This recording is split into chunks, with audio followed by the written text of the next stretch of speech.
Gentlemen, ladies and gentlemen, welcome to episode number 36, Doppler's Gear Garage. Great to have you here. So, 2020, looking back, what a year it has been. The good news is there has been some amazing gear that came out this year, and we've had a chance to journey with a bunch of that with a number of the folks involved in the creation of that, which is always really exciting. Um, First and foremost, want to thank you for hanging out.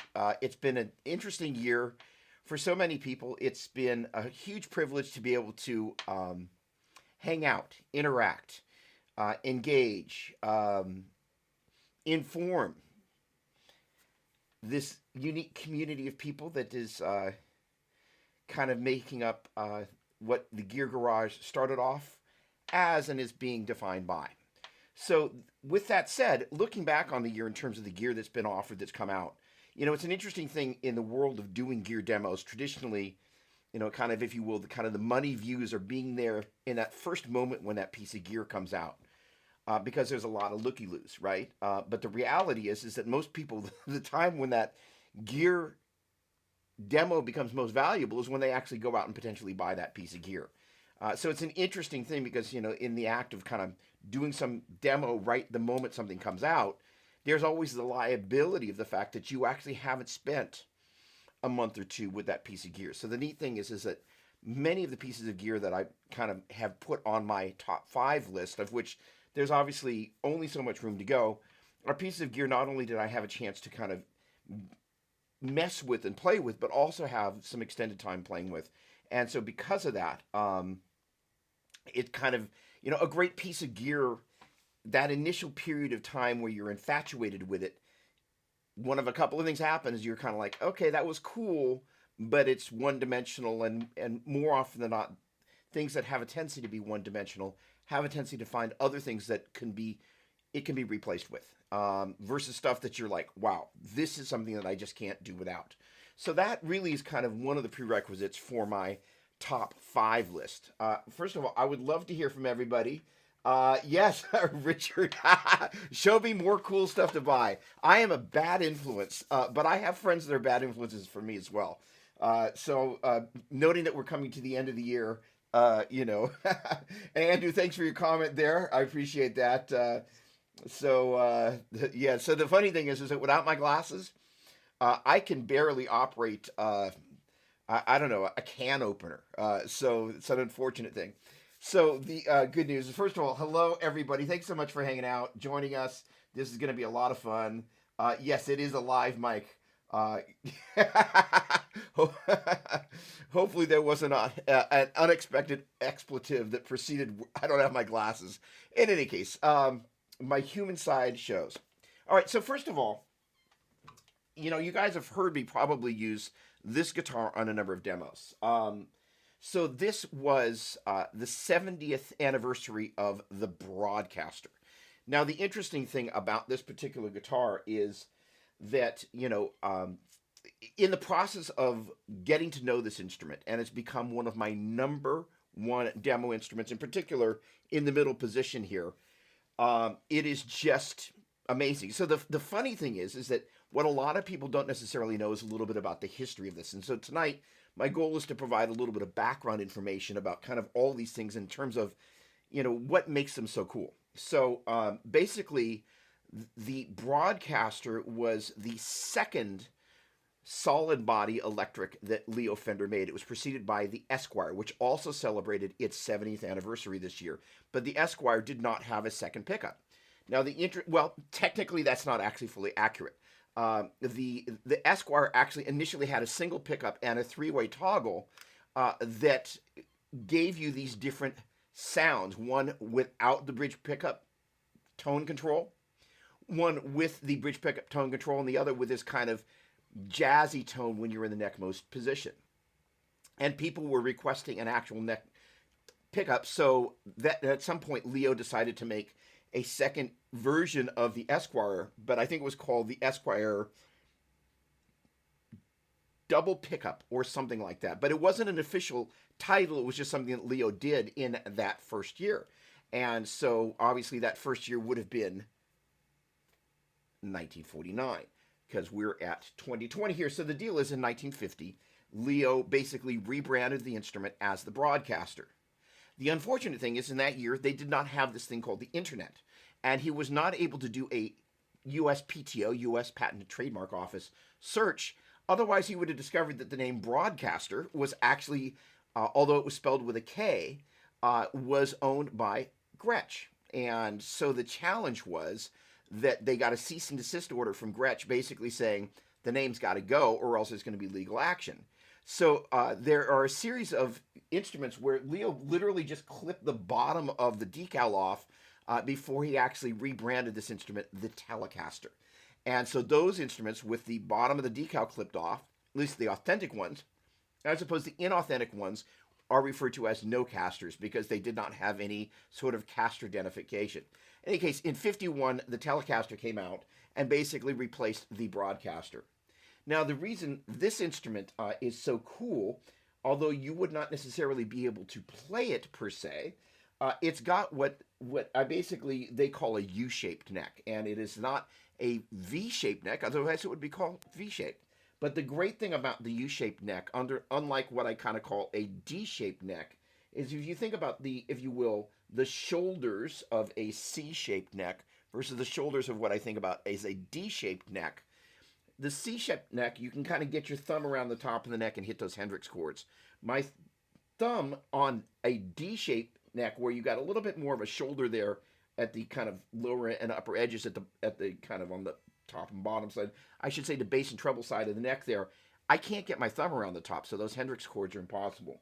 So as much as this is big, it's not necessarily a baseball bat, but the thing about it is that they basically went to town making everything they could as close to original and or improving upon the things that they didn't.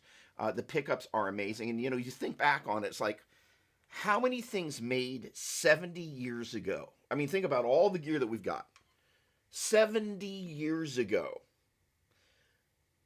that you would actually want to play today, right? And so this instrument is just, it just sounds great, it feels great, and it plays great. So it made it to the list because it's just a great instrument. And if you've never owned a Telecaster and have $2,000 lying around, these guitars go away at the end of this year. And so my guess is that there will be people that will collect these, and they are definitely worth checking out.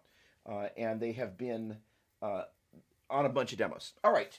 Next on the list at the opposite end of the spectrum, for those of you that have been seeing what's been happening on my YouTube and some notifications on Facebook, is the Speaker Mix Pro plugin from Celestion. And I have the privilege of kind of knowing the Celestion folks, which kind of blows my mind in that I'm in the midst of purchasing a pinstripe vintage Marshall cabinet for a small fortune, but it has what we believe are the original greenbacks in there.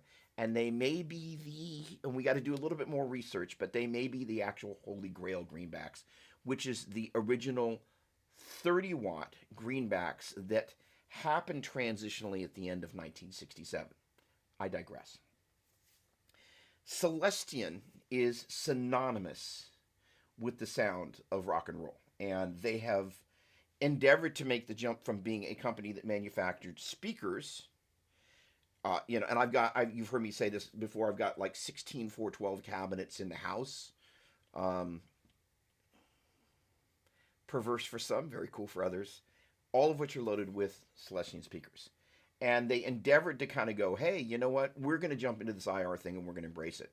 So the Speaker Mix Pro features what they call DSRs, which is their next generation of dynamic speaker responses. And basically, if you head over at some point to my YouTube videos, the second of which went online last week and the third of which I'll be shooting tomorrow, basically these DSRs, one, they bring in that part of the equation where traditional IR is just a static, here the speaker is, no matter how hard or soft you play, that IR responds identically, which is not what happens in a traditional cabinet.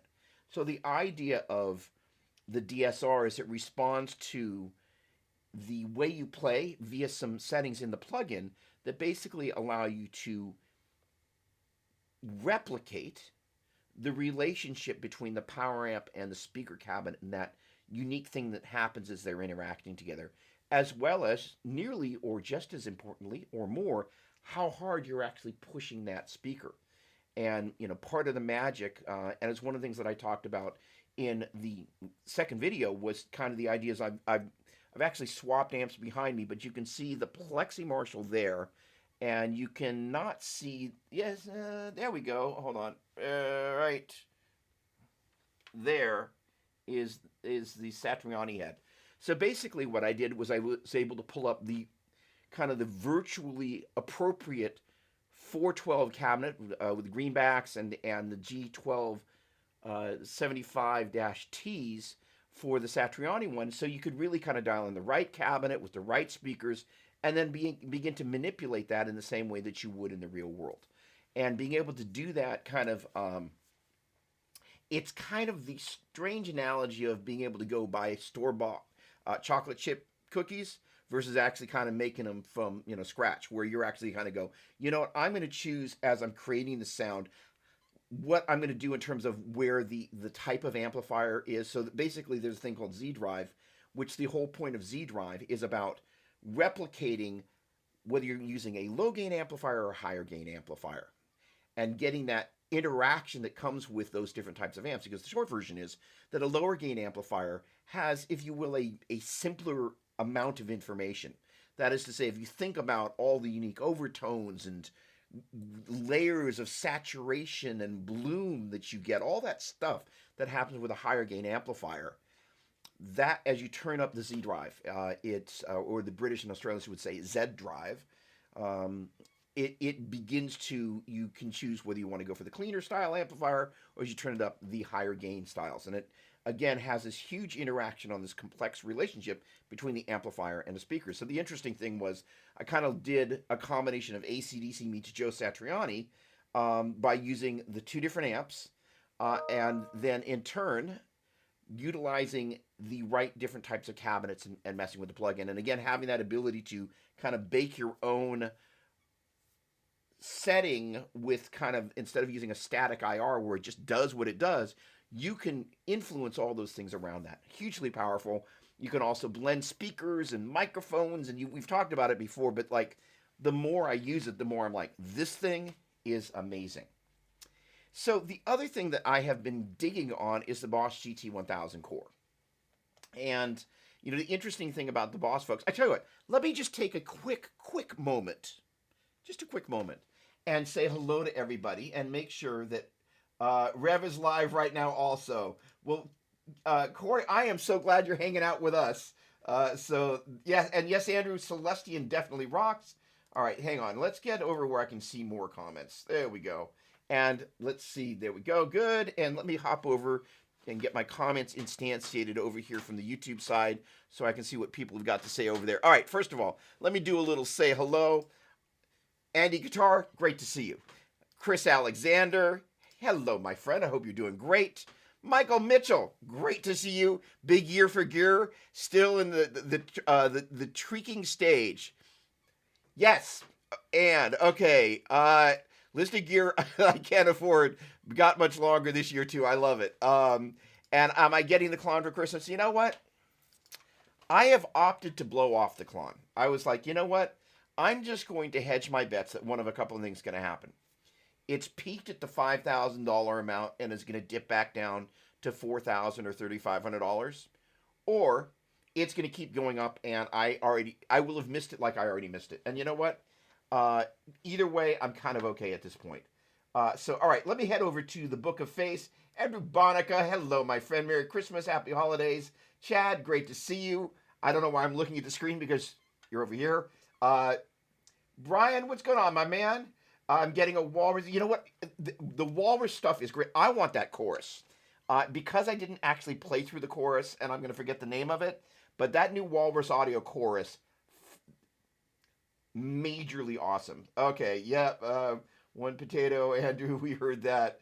It's a live mic. There we go. Richard Doyle.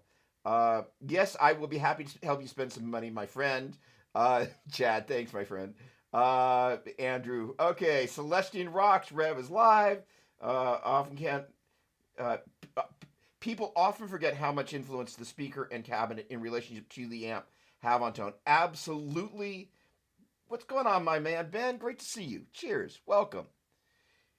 Okie dokie. Merry Christmas. Merry Christmas. Gabriel Metzger. What's going on? Speaking of gear acquisitions this year, um, there we go. All right. Raphael, I owe you a track. And Dave Morrison. What's going on, my man? How are you? Okay, so Merry Christmas, Dave. Happy night to you as well. So here's the thing: is I also have to do a favorable mention for series of this evening, but let me just finish up with the GT 1000 core. Um, First of all, the Boss guys. If you think about kind of a lot of the noise that's been made in the modeling space, um, the Line 6 folks with the release of 3.0, which technically isn't a product. I would have included it in there, thought about it, but it's technically not a product. It's an upgrade to an existing product that already existed. But 3.0 is a great update, or now 3.01. But the Boss guys have not necessarily gotten the same love in the modeling community because, when people think of Boss, they think of, traditional stomp boxes. And I think everybody has had 5 Boss stomp boxes. But the thing that they've really done is with Jeff Slingloff, who you've seen here, they've made a jump light years ahead. And again, if you dial the clock back, and I was meaning to put it over here in the rack, and I started to, but I didn't. SDE 3000. All right, back in the days when guitar players were measured by the size of their rack. Yes, I did say that. The SDE 3000 was like, if you didn't have one in your rack, maybe you weren't quite as much of a man as you thought you were, which is why I had to have 2. But the point being is the SDE 3000 was one of the gold standards. You could not walk into a studio amongst other great rack units and not see an SDE 3000. So the thing is that, as they kind of endeavor to be on, everybody's pedal board, because everybody's had a Boss pedal of sorts, and I actually put my vintage DS1 away. Um, they have been a go-to company, but at the same time, as you kind of move to the top, higher end of the market, you see less and less Boss stuff besides maybe, some sort of TU flavored pedal. The Waza Tube Amp Expander, that's a great addition to the universe. Lots of groovy stuff happening with that. And so the thing is that the GT 1000 core, again, has everything that the GT 1000's got, except in a smaller box, but with less switches. And I have been endeavoring on a series of videos, of which I am 38 minutes into the next installment. And I have just been amazed at kind of the ingenuity that they've packed in there. Again, there are a number of other people that are in this space that are very, very, very smart, doing great here. But I've been really impressed with what the Boss folks are doing, because they are doing some heavy lifting. And it's always nice to see a company that is as tenured in the guitar world. Again, you think about, those Billy Idol videos, right? With Steve Stevens and that GR crazy thing with the, the bar on it, you really realize, Boss has been making guitar stuff really groovy for a long time. They really kind of have gone off on this box. And I've been spending a lot of time inside it, manipulating it with MIDI. The tones are great. And they've also kind of figured out this whole touch response thing. It's kind of shocking how good it is. And, as you begin to endeavor inside the Boss universe, you kind of really begin to get a feel. It's like, wow, this thing is great. So, it's been a great journey with those guys and an awful lot of fun. All right, let me check in and see if there are any more comments in the midst of all of this. No, it looks like I've silenced everybody with something or other. All right. So, next on the list, I think I want to talk about the Steel String Supreme. So my buddy Mason at Vertex and I have known each other for a number of years. And we have been friends through thick and thin times, and we remain friends in what I would like to think are thicker times. And the thing is that as a bunch of you have heard me talk about the Steel String Singer, it's like it's the burst of guitar amplifiers. My buddy Henry Kaiser was kind enough to loan me his steel string singer, and that thing is literally this big, and I literally carried it up my front steps like a post expectant father carrying this little baby, and I had about 2 or 3 days with that amp here at the house, really getting a chance to play it. And I was going through some of the demos that I recorded the other day and listened to that and going, yeah, that was a really special amplifier. And so when I heard that it was on the auction block for $250,000, I realized that I would probably never play that amplifier again.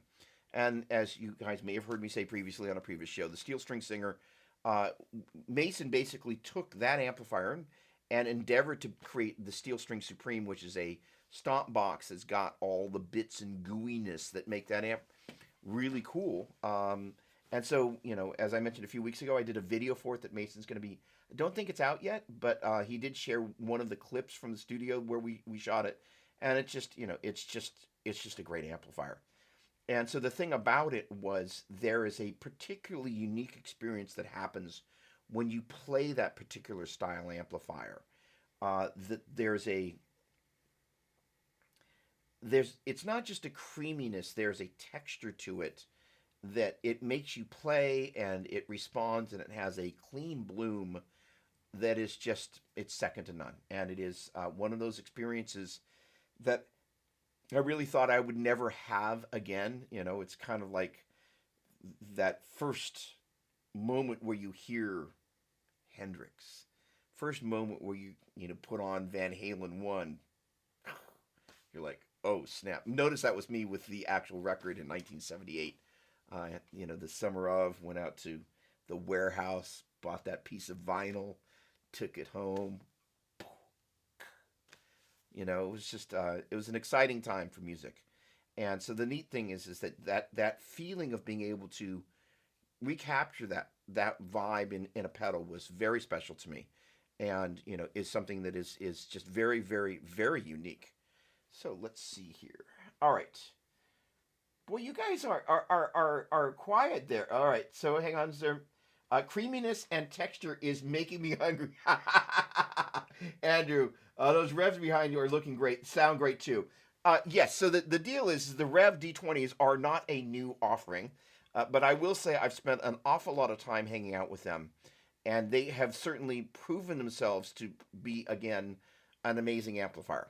All right, speaking of amazing amplifiers, round 2 of the Tonemaster Deluxe Reverb from our friends at Fender. I am absolutely amazed at what the Fender folks are able to do. They endeavored, made me go look for that telly. Thanks, Ben. They have done, again, when you think about a company daring to reinvent itself, you begin to think about, oh snap, Fender daring to release not just modeling amplifiers, but going, we're going to put the name Deluxe Reverb, or I don't have the twin here, but I've got both the Deluxe Reverbs, the black one and then kind of the blonde, which is the one that was released this year. That one has a cream back that is a Celestion creamback. And so the thing about it is, the other thing, that the key difference between the one that came out this year and the one that came out previous to that, the blackface one has got basically 2 burned in that you can select between IRs, one with a 57, the other with a 121, done brilliantly. The new one has got the 57 and the 421. And the interesting thing is that, the 421 is not really my favorite go-to microphone for electric guitar. I find just its inherent quality isn't my favorite, but I have found that there are times that I absolutely use it. So on the aforementioned Speaker Mix Pro thing that I did in week 2, it's kind of the blend of AC/DC meets Satriani. When I did the Satriani bit, the 57 just wasn't cutting it, so I was like, I don't know, let me try the 421, and it was perfect. So, there you go. So there's everything and then there's all the other stuff. Just saying. So the having the ability to have both of them, because I am in the process of purchasing said blonde Deluxe reverb, the Tonemaster Deluxe reverb, I should say, because those two amps as a stereo pair allow me to, first of all, out of the box, I can mix between the two of them depending on where I go. I can use the 57 on either one and blend it with either the 121 or the 421. They both end in 21s. Hey, or I can then just use something like Speaker Mix Pro and load whatever IRs if I want to defeat the built-in IRs that are in there. And so you can basically turn that off.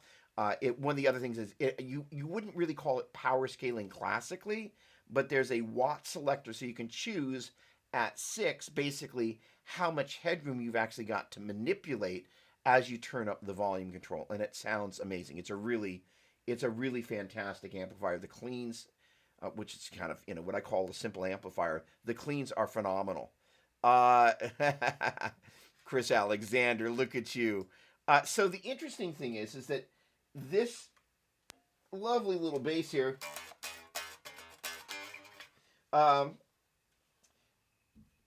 is awesome, but I wanted to keep it, and that's kind of one of the reasons I didn't mention the isoacoustic speaker, the guitar stands, is that they're a little at the periphery of the, like, what do I plug into and actually create sound, as opposed to what do I do that decouples my amplifiers from this thing.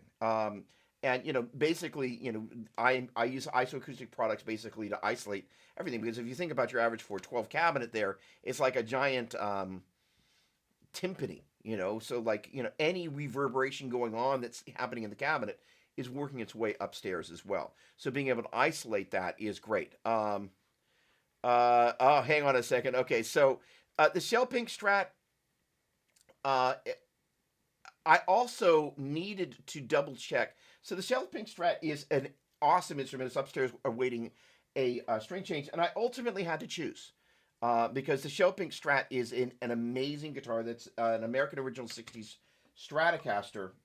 And first of all, I'm 90% positive that guitar was released in 2020. But this guitar, of all the guitars that I picked up this year, this one is kind of, if I had to go, of all the new ones, which one is the one that I would like, if I had to grab on my way out the door for whatever unforeseen reason, that would be it. Of the new ones, because it's just that good. The Eric Johnson guitar, the Virginia guitar, is also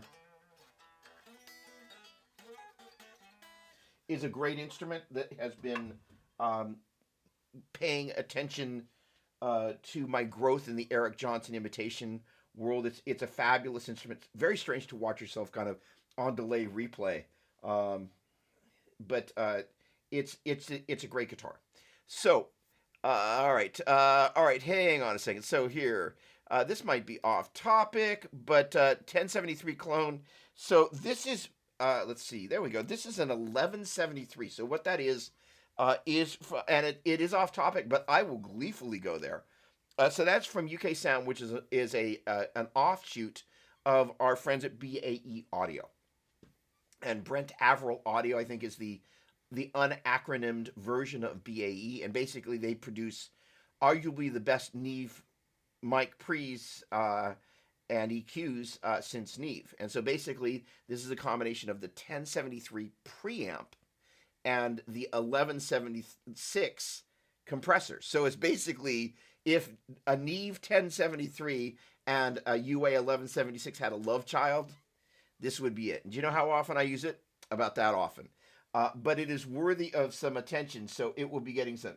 Well. Look, I have some more hellos to do. Hello, Bill Brown. Good to see you. Thank you so much for joining us. Tom Atkins, Merry Christmas to you, my friend. Martin, G-Town, we have a rendezvous. I'm going to be getting to you in 2021.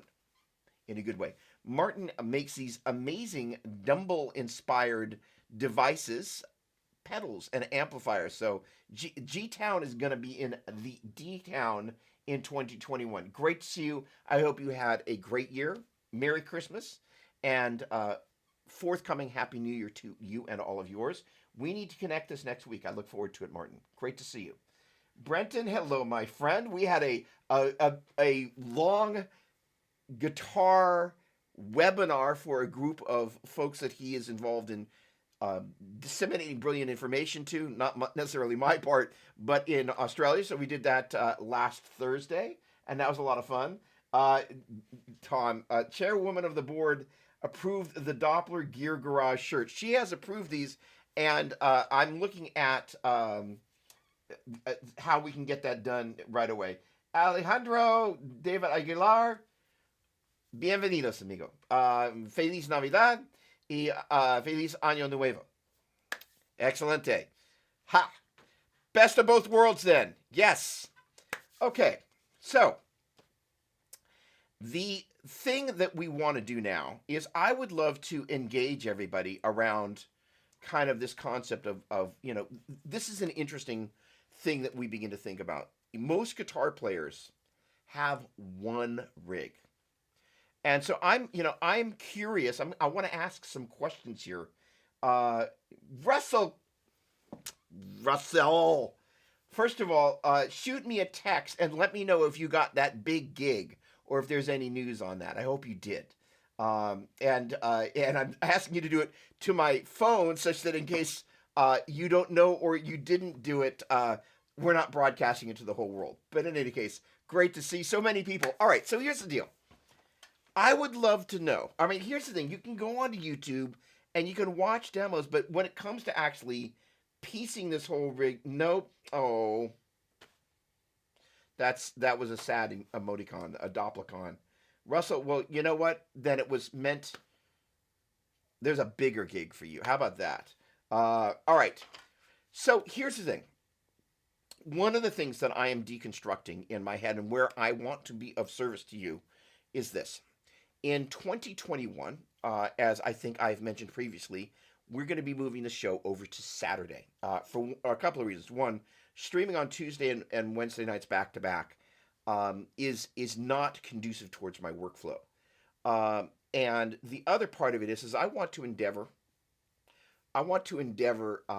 to move over to Saturdays. I think generally it's going to be a little bit more sane, and hopefully I'm not making the wrong decision. And guess what? I can always move back to Wednesday if I so choose. But the idea is that I'm also going to be doing something, and it's okay. So here's the thing: what's great about this is that the great thing about the time that we live in, the age we live in, is we can try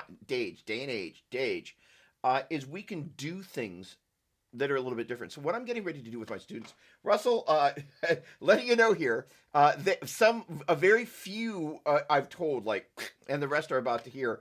I'm going to probably, no, not probably, I'm definitely. So I'm going to be taking half an hour. So the interesting thing is that this is traditionally financial suicide for your average guitar teacher. But basically, about a year ago, I stopped teaching hour lessons because I didn't have the time. So I was like, I'm only teaching half-hour lessons. What it enabled me to do is basically onboard as many students as I possibly could. What's happening now is by the time I start at 9 a.m. and I end up with folks at Chris Alexander, who I adore, at 6 o'clock on Saturday night, I have to be really, really careful about attempting to what I like to refer to with, say you're practicing some scale up and back down the neck. If you don't butter the butter all the way to the edge of the bread, as you come back down to the end there, that's where you make the mistake. So I have to be conscious of keeping my energy consistent across the day. And I flippin' hate doing it, honestly, because I just basically just want to rock the entire day. And it goes against the very instinct of what I'm doing. So I'm going to take, it's a crazy idea, and that's why I love it. I'm going to take 30-minute lessons, and I'm just going to do 20-minute lessons. And I think Andreas knows. So the point being is what it's going to enable me to do is, first of all, start my morning a little bit later. And so I'm going to do kind of Doppler's Gear Garage. I think RJ finishes at 9 or 10. I think he finishes at 9. So I do not want to be on top of somebody else's stream time. So look for that. I'll be posting it on all my socials of what the official start time is going to be, because I kind of need to figure out. And by the way, it'll be a week from this Saturday, not this Saturday. But the idea is that it's more in prime time. I can get some of the people that I want to have come over from the UK, or people that are in Europe, it's just too late for them to do this time. And if I'm on Saturday, those people that are so inclined can show up. And whether the idea is less and less, I want this show to be less about the guests, but also when guests come on, I want them to, rather than kind of, I don't know, star power you and then have the audience go away, really make sure they're delivering value that's going to improve your world. That doesn't mean that, I don't know, somebody like Joe Satriani coming in and talking about the nuances of recording through a DS1 into a JC120 for Always With You, Always With Me, which is not what most people would think was what he used on that, but it is. There are some nuances of that, but it always wants to be an end goal of content, content, content, with the idea of serving the audience, not just to entertain you with some famous person talking about their rise to stardom, but actually something that is actually truly useful. Luis, how you doing? Remember when I asked you for your opinion on an HSS Strat? Yes. Well, I ended up trading a guitar towards an iconic guitar Strat, and it's a beauty. You ever checked out that brand? I have not, but congratulations. Way to go. Awesome, awesome, awesome, awesome. Okay, good, good, good. Look at this. Thank you. Ben, Tom, how you doing, man? Good to see you. Awesome. RJ is on at 9 a.m. Central, which 10 a.m. Eastern. So that means that he should be done by 9 Pacific. No, that's great. Okay, so that's going to be 7. 7. Yeah, so I'm going to be, thank you, Ben, thank you. Boom. Virtual high five. So I am going to be 9 a.m. Officially. So and it's kind of, it's going to be kind of cool and different. Luis, with pleasure. I'm having 2 different conversations with 2 different screens. Welcome to my world. So here's the thing. I would love to know, as you're actually looking for gear, what's your process? Like, weigh in. Tell me what it is that you kind of do. Callie Brando, I like that. What's going on, Dan? Good to see you. Hello. Tell me what your process is. I mean, you can literally give me the details, like where you start and kind of what those pieces are. Because the thing is that unlike today, so you can hold me accountable. So we're gonna open up the thought process of the madness that goes on here, because I am endeavoring to do many things simultaneously. Awesome, thank you, Ben, Tom, appreciate it. The idea is that I endeavor to do a few too many things that I'm able to pull off because I'm constantly juggling things. So one of the things I'm going to be working on is calendar mapping, which is like I'm blocking things out. I guess calendar blocking. And the great thing about it is that it means that I can actually measure metrically kind of what I'm actually able to do throughput wise. One of the important things about that particular show is, unlike tonight, what I want to be able to do is be able to have some of the demos that I've already done flown in, and just there's a little bit of explanation. By the way, people are always welcome. A year from now, 2 years from now, 5 years from now, whenever it is, the majority of the people that are playing guitar that are watching this, if already aren't, will be streaming, playing for people uploading YouTube videos. So part of that process is perfecting that. Oh, hello, Jem. Great to see you, my friend. I have not tried the Quad Cortex. I have reached out, and I've reached out. So in any case, I have not, but I'm curious. Brian Spalding, welcome, my friend. Great to see you. So the deal is, and not everybody at once here, give me a little bit of detail about what your buying process looks like. The interesting thing is that, again, as I'm creating these videos, one of the things I'm going to do is by calendar blocking. It means that I can actually be creating content as stuff comes out with much higher efficiency than I am currently. Number 2, I think that strategically, one of the things that I want to do, and I'd love some feedback around this, is rig. Thank you, Martin. Pleasure. what I would love to do is start doing some rig centric things, because I think this is one of the areas that I think a lot of players could use some situational augmented input. Because the challenge that we've got is most of us have one core rig, of which there's probably 5 to 10 main archetypes. So if you know what those archetypes are, and you can set up those archetypes, and then try the obvious pedals or what guitars into those archetypes, then it's a situational thing. And ideally, yes, that's how your average demo works. But when you're talking about in the framework of a larger rig, with the rig correct components, even if it's something, I don't know, let's say we're going to do 5 Strat rigs virtually with Helix. What would those be? That I'm going to get to you in just a second, Jem. What would here are 5 Strat rigs. There's the Jimmy. There's the Blackmore. There is the SRV. There's the Kenny Wayne. And then you build those rigs out of virtual components. Even that would be a great way to do it. And believe it or not, in 2021, I'm actually going to start selling patches. So I had a really great call with the folks over at Line 6. We have lots of stuff that we're going to be doing in the marketplace there, which I'm very, very, very excited about. I wouldn't go that far. I am working on mastering my processes so I can get out of my own way, but that is very, very, very kind. Thank you. Let's have this conversation at the end of 2021.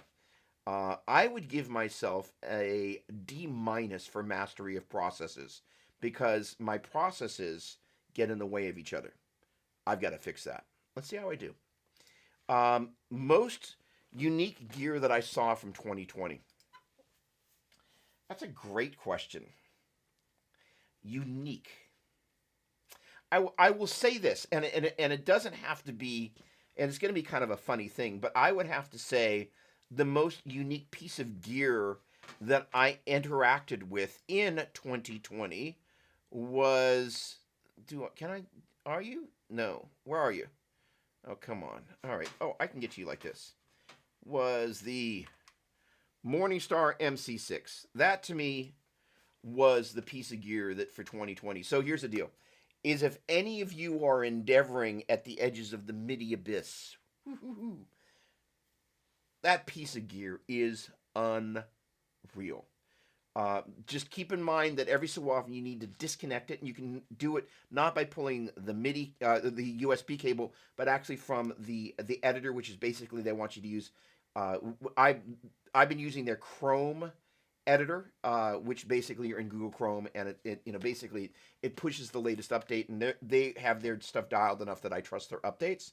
But that particular device is extremely well designed. The GUI where you do the deep editing is extremely well designed, and it is one of the best pieces of gear. Along the lines with the RJM PBC6X, and the GT1000 core is great, but there is an ease of use, and the thing that has the Boss Deep Editor is really, really good. Editing from the face of the GT1000 core is not quite as cool. It's one of the things that the Line 6 guys own. They just own it. And the capacitive, the foot switches. I mean, just like all sorts of stuff. But I will say that, just hanging out inside the Morningstar, in terms of $229, ease of use to just be able to do what it is that you want to do with about that much MIDI expertise and have it work is unreal. Just unreal. And I have been absolutely blown away at how incredibly rock solid the foot switches feel. Gem.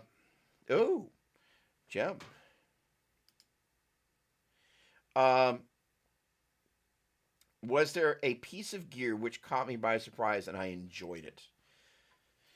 I would go back to the GT1000 core then. The reason being is like, I used I'm a Helix fanatic I have used in Line 6 gear for a decade. When I put out the Diatonic Theory and Harmony DVD. Oh, I got a question also coming up. Jeff Brewer, what's going on, my man? How you doing? Most essential piece of gear for any rig. Oh boy, the questions. You guys are I feel like a frog and you know when they turn up the heat on that. All right, so let me say the GT1000 simply because I used the GT6 on New Instrumental. I used the GT8 on Guitar Hero. So I've used their product, but there was a certain point where the Line 6 guys just went. And so the great thing is that with the GT1000 platform, the Boss guys actually really did a lot of catching up. And in terms of this AI thing, which is the new thing, where like it's talking back to your hands, they really got it dialed. It's really staggeringly good, and for a box that's this big, it's crazy. And so I realize HX Stomp has been around in that form factor, but they really kind of like it's one thing to go, okay, it's going to be cool. It's another thing to like pretty much at every step of the turn you're like, because it's I'm getting ready to buy a bunch of new cameras and a bunch of stuff. I'm gonna go the Blackmagic route, Blackmagic design, that is, and so. And then the cameras that I'm going to use allow me to use my existing Canon lenses. I'm going to also open up a second.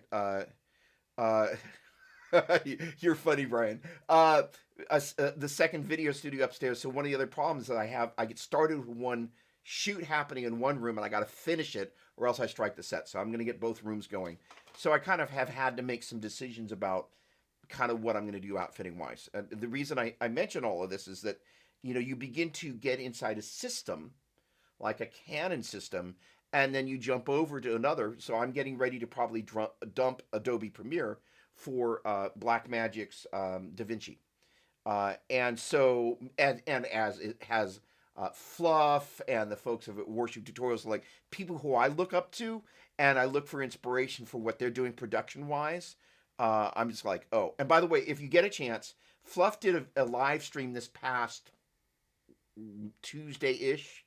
I'm sorry, Monday, where he's actually editing a video on a live stream, and then you wait till if you scrub through the timeline, there gets to a point where he's talking about live video and editing and then he does the color grading, and you just see all of a sudden the images go, and he's now moved over to the Sony stuff.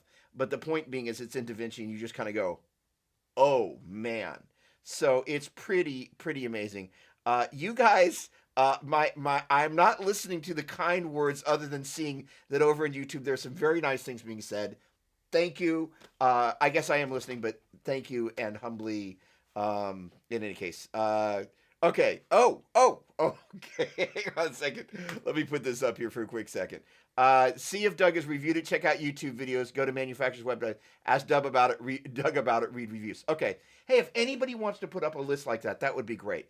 Also, gear that you're like, hey, and it doesn't have to be new. Here's one of the things that I think I've discovered is, and it's an interesting thing, is like I'm trying to get. Sorry, now I'm going to get into the mad spouting, non-related. Like I managed to get through the top 5 without falling into the comments. But this is the favorite part about this is about interaction. One of the things that I'm trying to do in 2021 is, first of all, do a better job of all the things that I do. One of which is that when I choose to make videos that are driven to build an audience, that I'm using YouTube as a search engine to reverse engineer. I'm a vidIQ guy, but TubeBuddy kind of does the same thing. So I can look at the topics that when I choose to take a topic that's driven by its searchable relativity, that I actually do so with an informed choice. Or if I do some offshoot there, I can begin to predict how much of the flow of the search-based topic I can potentially attract into what it is that I'm doing. And honestly, if you were going to build a smart channel, what you would do is you would basically only make videos that you had a smart vidIQ or TubeBuddy rating for, and you just make those videos, and you'd make it such that you can produce them on a regular basis. TubeBuddy will vidIQ will tell you what day and time is the best for your audience, and then you start looking at that stuff. So what I'm doing is I'm looking back at my analytics over the past 30 days, and it was an interesting thing to see, no big surprise. Speaker Mix Pro, Boss GT1000. The big surprise, though, this blew me away. And this is an interesting thing, is that the PBC6X, number third ranked video. And I was like, I did that like 2 years ago. So this is the interesting thing, and this is where I'm going with this. And I mentioned this earlier. Doing a video about a piece of gear when it's new means you've had no real track time to sit and live with a piece of gear. Like what I can tell you about those rev amps now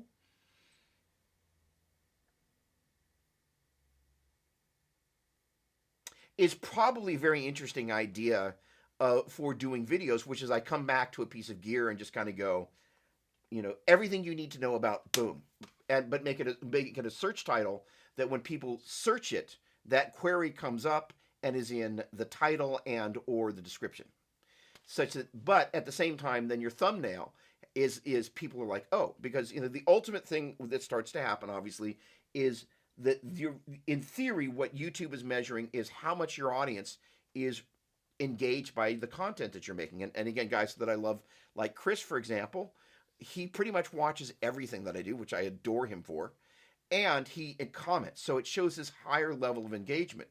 So to YouTube, it's going, okay, if more people like Chris are the people that I'm going to do. So my guess is they're tracking what Chris is watching, and as they potentially start adding people that are not my subscribers, they're going to look at people like Chris and go, all right, what is Chris watching? Now we're going to show this in the suggested videos when they do a search around some related topic, so on and so forth. So the idea is beginning to have a strategy around how to build videos that are going to help that get bigger and bigger and bigger. Again, the easy one to do is that, if you wanted to build a YouTube channel, you would find out every piece of gear that's about to come out and just go buy the gear at Sweetwater and do a video in the first 7 days. Or really the real deal is to have it such that the day it launches, that video goes live. And that's part of what I need to do a much better job of in 2021. All right, so the point being is that you become a part of somebody's gear ecosystem, or or just whatever ecosystem. Which gets me to the next question here. I would love to get your feedback. Hello, Isabel. How you doing? So Brian and Ben, thank you so much. I am in early 2021 and releasing either a pentatonic product around how to master the pentatonic, or I'm going to do one on modes. And the modes and more is the working title of the modes one. And the interesting thing is that the pentatonic is a scale that the largest group of people could benefit from, and seems like if you're going to build a dovetail thing, pentatonic. Chris, you're lovely. Pentatonic, seems to be a tier one with chord progressions and giving people the ability to do it, or mode. So I would love to get some feedback. What would you rather have first, or rather have, and maybe a little bit of information? I'm not trying to turn you into my free focus group, but I guess maybe I am. But here's the thing: is like I want to know what you want to know. So in any case, thank you, Chris. Much appreciated. Okay, well, while you guys are thinking about that, first of all, thanks again. What we want to do is this: is that do a better job of supporting, the things that you guys are looking for and wanting to know, and that's really kind of the mission. And the gear that you're excited to hear more about, and or the rig centric part of this. If anybody has any feedback on the concept of kind of rig centric demos, that would be great. And that is I think for me one of the things that I would love to do. But I also am curious, modes and more. Thank you for that, Chris. Okay, all righty then. All right. So here's the thing. There is this concept, and I'm going to share some of this, with folks, is that the concept of mastering the guitar is, and I've been sharing this with my students, and I don't know if I mentioned this in last week's show, but basically there are four main legs of the table that you really want to, kind of be aware of, that I'm sure everyone here is. But the concept of the shape-based nature of the guitar, having the shapes dialed is an incredibly important part of this thing, because long before I kind of knew what the pentatonic was. I just kind of knew what the shape sounded like, and I kind of at some point kind of went, as long as I can find the root and it's some sort of minor type or maybe some mixed Lydian type of dealio, I could get away with playing pattern number one of the minor pentatonic over not only the root on the low E string, but if I could find that same note on the high E string, I could line up the top of the pentatonic like that. The next part of that is understanding that that pentatonic compared to the major scale is 1, flat 3, 4, 5, flat 7, 1, flat 3, 4, 5, flat 7, 1, flat 3, 4, 5, flat 7, 1. And you begin to understand what the pentatonic actually is at a molecular level. And in turn, your ear begins to get trained on what that is actually like.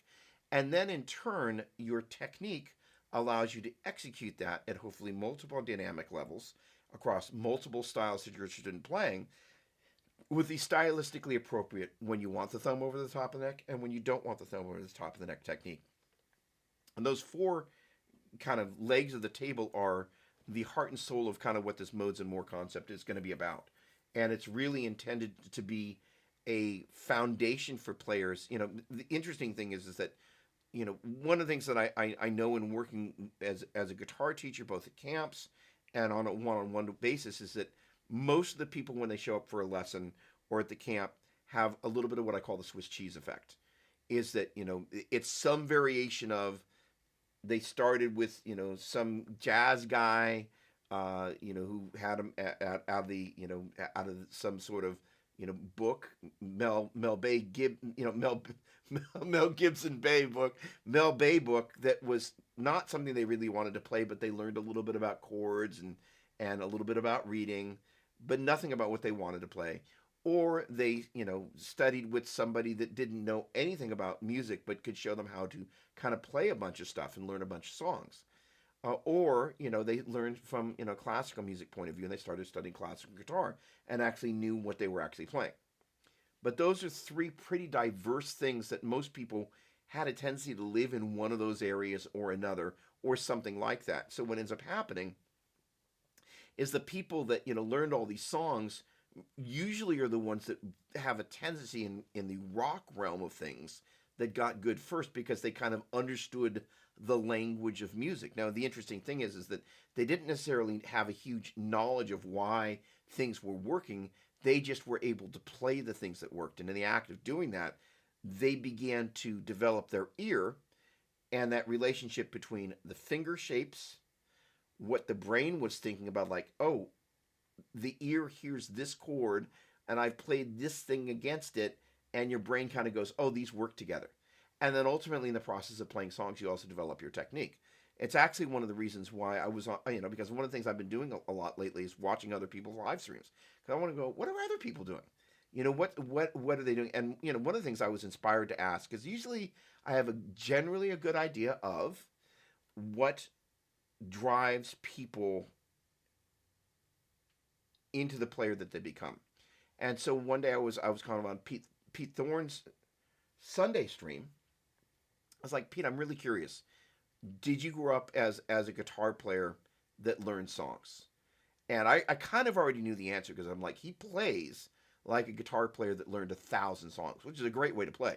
Those are the guys that I like, when I was in 9th grade, I was just like, they can play anything because they've learned all these songs. And sure enough, Pete was like, yeah, learned a lot of songs. And it shows, because he can play lots of different things really well. And so the interesting thing is, when I was in high school, I spent next to no time learning other people's songs.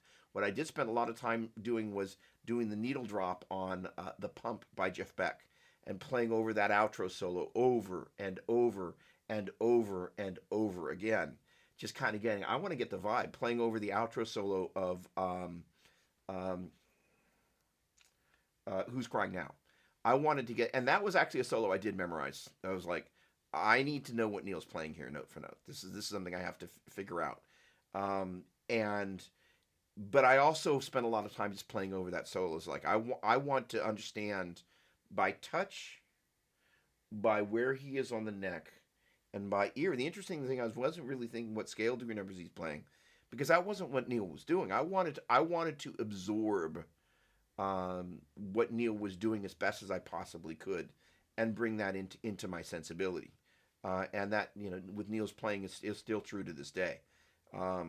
Probably, I would say as much as Joe, honestly. Although I spent a lot more time under Joe's tutelage, the things that I learned from Neil were different, and they complemented the things that I learned from Joe very well. And but they were,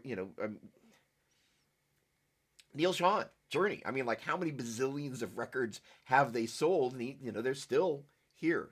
So it's and I've had a chance. Actually, my second NAMM show gig was demoing for Sean Guitars. So Neil is somebody that I've had the privilege of knowing for a very long time, and was really, really good to me, and it's just super cool. And I still, when I see him, I try not to be like,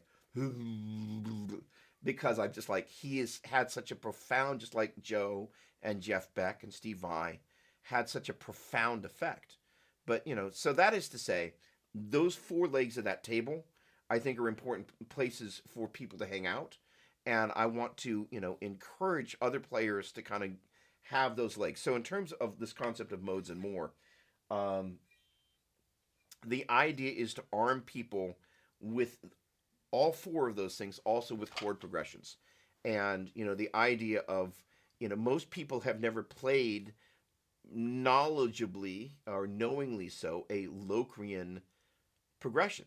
And actually, if you dig the Phrygian mode, the Locrian mode just kind of sounds like a slight influence of the blues scale interjected into the Phrygian mode, because the blues scale is a 1 flat 3 4 flat 5 5. So if you basically just go 1 flat 2 flat 3 4 flat 5, and then the flat 6 and the flat 7, it looks, if you can dig the sound of the blues scale, you can get into Locrian pretty easily. And once you get used to hearing it, you begin to kind of go, ooh, it's a lovely sound. So the idea is walking people through a couple of different approaches of being able to create modal chord progressions, both with bass lines, chords, and then also maybe vibes. And this is one of the other things that is happening. There's a show that I've watched on TV, and I'm constantly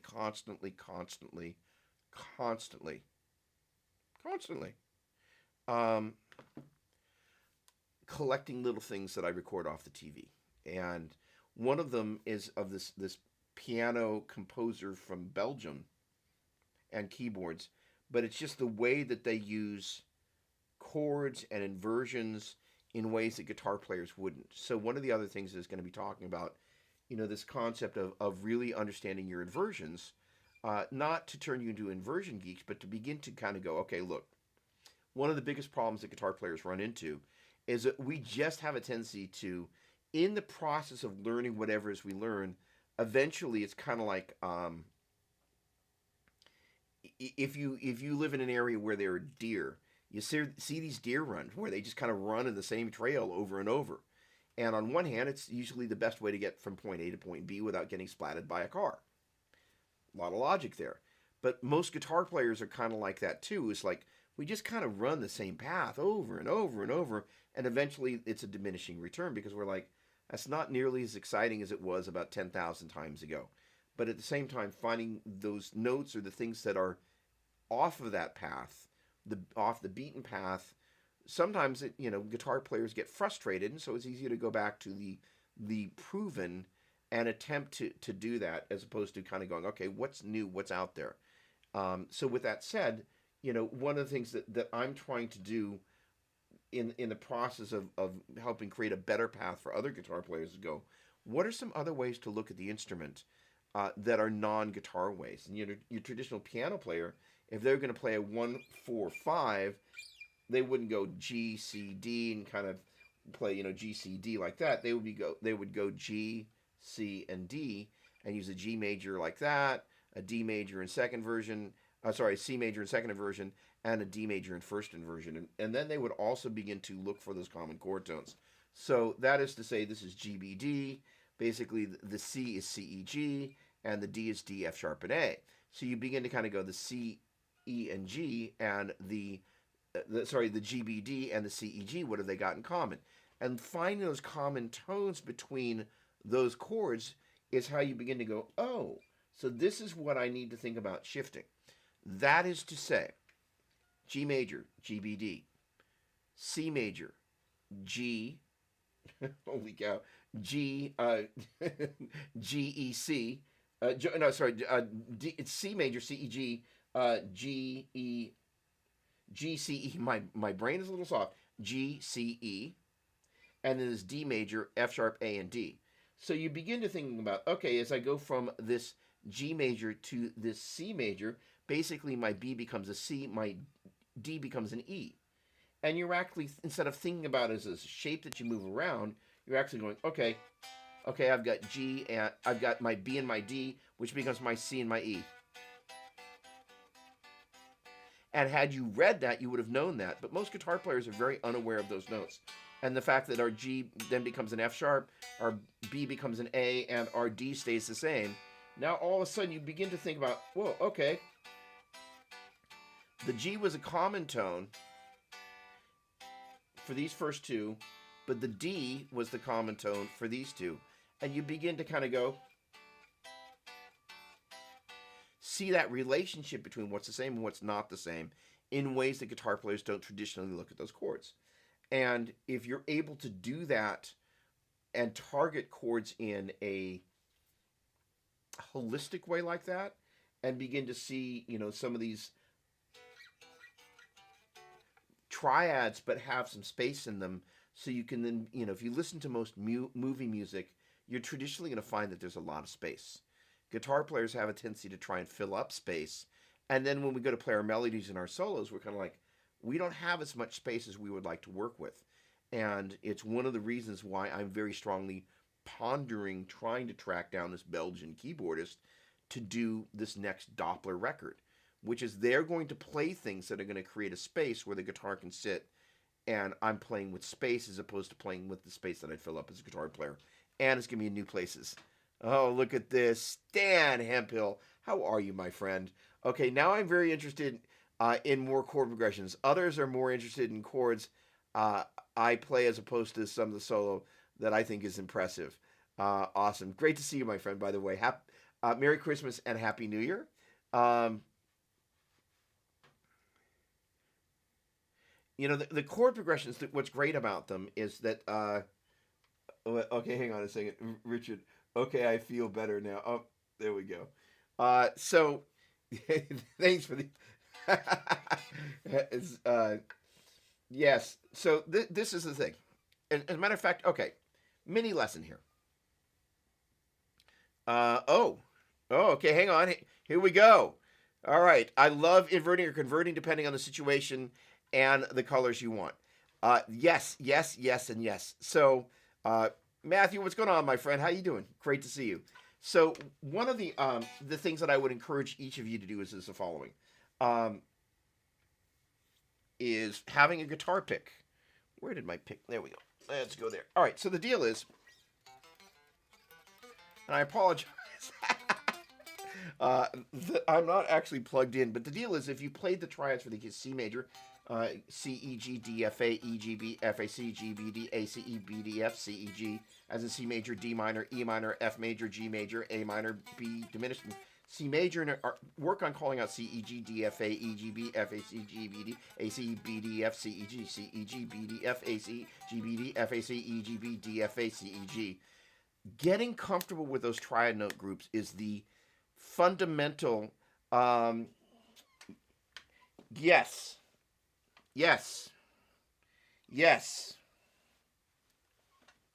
Hang on a second. Yes. Ooh, good. I have no idea what this sound is going to be. Which guitar I'm going to play? I'm going to play this one. No, I'm going to play... Yeah, I'm going to play said guitar here. And I'm going to need to probably turn off about 5 million of the noisemakers there. And... All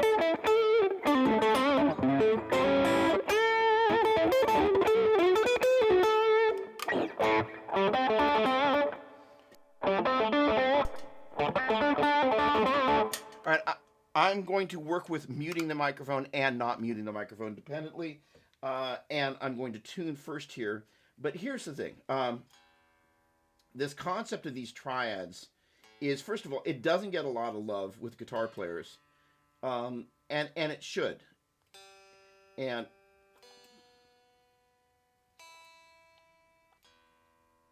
as should tuning. Actually, guitar players have become really good about tuning. The funny thing is I watched a gear demo earlier today, and the guy was just totally out of tune. I was like, oh.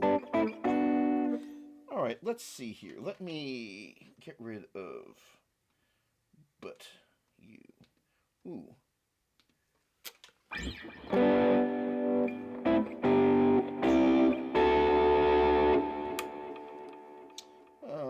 Let's do this.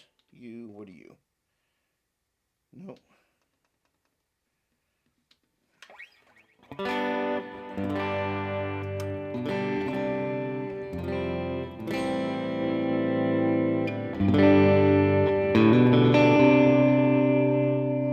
Alright, hopefully the meters are being friendly here. And I realize we're going to get some sound coming over the shotgun. Bonica, I thought of you by not hitting that. Alright, so first of all, you know, the concept of the triad...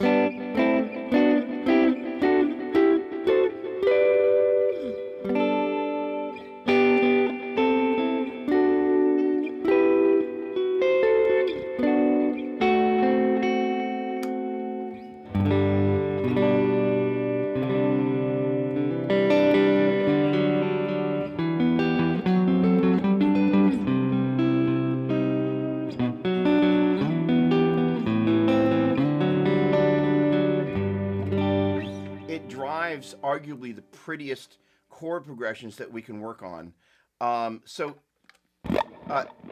Thank you, Brian. I appreciate the coaxing. So yes, okay. So here's the thing. The deal is, give me a second here. I tell you what. Let me give me but a moment here, and let me pull up a little PDF-edy. We're going to do some PDFing. Okay, have I taken that icon off the desktop? I guess I have. Okay, hang on. Print format.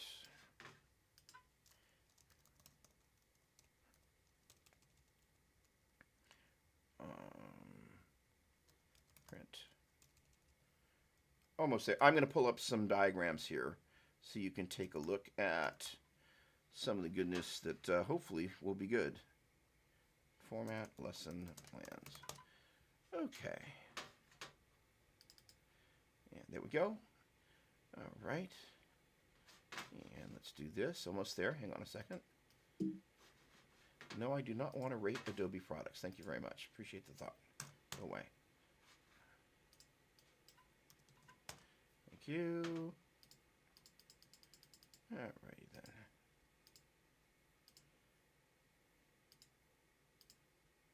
There we go. All right, let's do this, and we're going to do this, and we're going to do this. And there we go. All right. Hey, okay. Well, that worked pretty easily. All right, so what we're looking at there are some triads, my much beloved triad chord relay. And so the deal is that you can probably see a graph. Let's see if I can do a little zooming here without breaking the internet here. There we go. That works for me. Let's see if I'm covering anything. Hang on a second. Let me change this. That'll work. There we go. Good. Okay. So as you take a look there, those are just basically your major. Let me kill that delay right there. Okay, you got these free forms, major, minor, and diminished. And basically, if you took a look at that graph down below, 1, 2, 3, 4, 5, 6, 7, 1, G, A, B, C, D, F sharp, G, major, Dorian, Phrygian, Lydian, Mixolydian, minor, Locrian major, and big M, little m, little m, big M, big M, little m, dim. You can read that graph from left to right and from top to bottom. So with the 1 in the key of G major, you would play a G major triad. So if you take a look at the second and fourth rows and read them together, G major, A minor, B minor, C major, D major, E minor, F sharp diminished, and G major. And so the neat thing about those is that that's basically, as Mr. Vi would think of them as chord scales, basically going G, A, B, C, D, E, F sharp, G, B, C, D, E, F sharp, G, A, B, and D, E, F sharp, G, A, B, C, D, G, B, D, A, C, E, B, D, F sharp, C, E, G, D, F sharp, A, E, G, B, F sharp, A, C, G, B, D, G, B, D, F sharp, A, C, E, G, B, D, F sharp, A, E, C, E, G, B, D, F sharp, A, C, E, G, B, D. And what's neat about that is that begins to give you some insight as to what those notes and those chords actually are.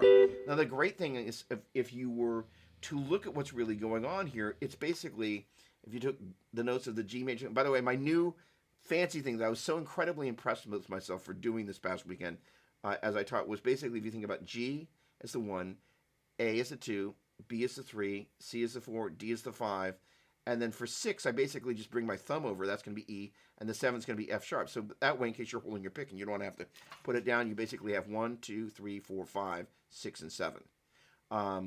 So the idea is, if you look at the 1, 3, and 5, that's G, B, D. The next, so you can begin to use your hand, basically go G, B, D. Then if you were to take this note, which would have been the A, and just start it over here, you end up with G, G, skip A, go to B, skip C, go to D, G, B, D. And if I start at the next note, which is A, skip B, go to C, skip D, go to E, A, C, E, G, B, D, A, C, E, B, D, F sharp, C, E, G, D, F sharp, A, E, G, B, F sharp, A, C. So you can also do that same thing, and arguably should start there, which is where I was a minute ago, C, E, G, D, F, A, E, G, B, F, A, C, G, B, D, A, C, E, B, D, F, C, E, G, which is basically taking that same order of chords that you're seeing, oh, that's so weird, over there, and instead of going instead of going G, A, B, C, D, hang on a second, I can get over to that exercise. Give me a moment. Let's do this. Triad note group exercise. Oh, there we go. Triad note group in the key of C. Let's bring you up a little bit. Yeah, let's see how that looks. All right, so there you're basically looking at what I was playing there. So you basically have C, E, G, D, F, A, E, G, B, F, A, C, G, B, D, A, C, E, B, D, F, and C, E, G. That's basically playing C major, D minor, E minor, F major, G major, A minor, B diminished, and C major, G, B, D, sorry, C, E, G, D, F, A, E, G, B, F, A, C, G, B, D, A, C, E, B, D, F, C, E, G, C, E, G, B, D, F, A, C, E, G, B, D, F, A, C, E, G, B, D, F, A, C, E, G. Now, if you had grown up playing piano, kind of going,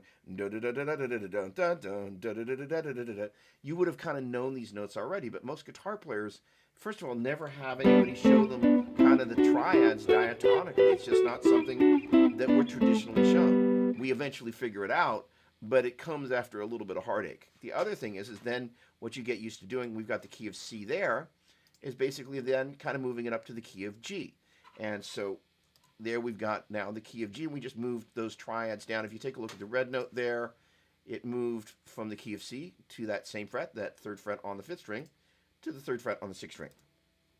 And by the way, on any of the guitar teachers that are out there, key of G is my favorite because it starts at the bottom of the neck, goes up to the top of the neck in 1 octave, easily goes across the neck like that. All the open strings fit in the key.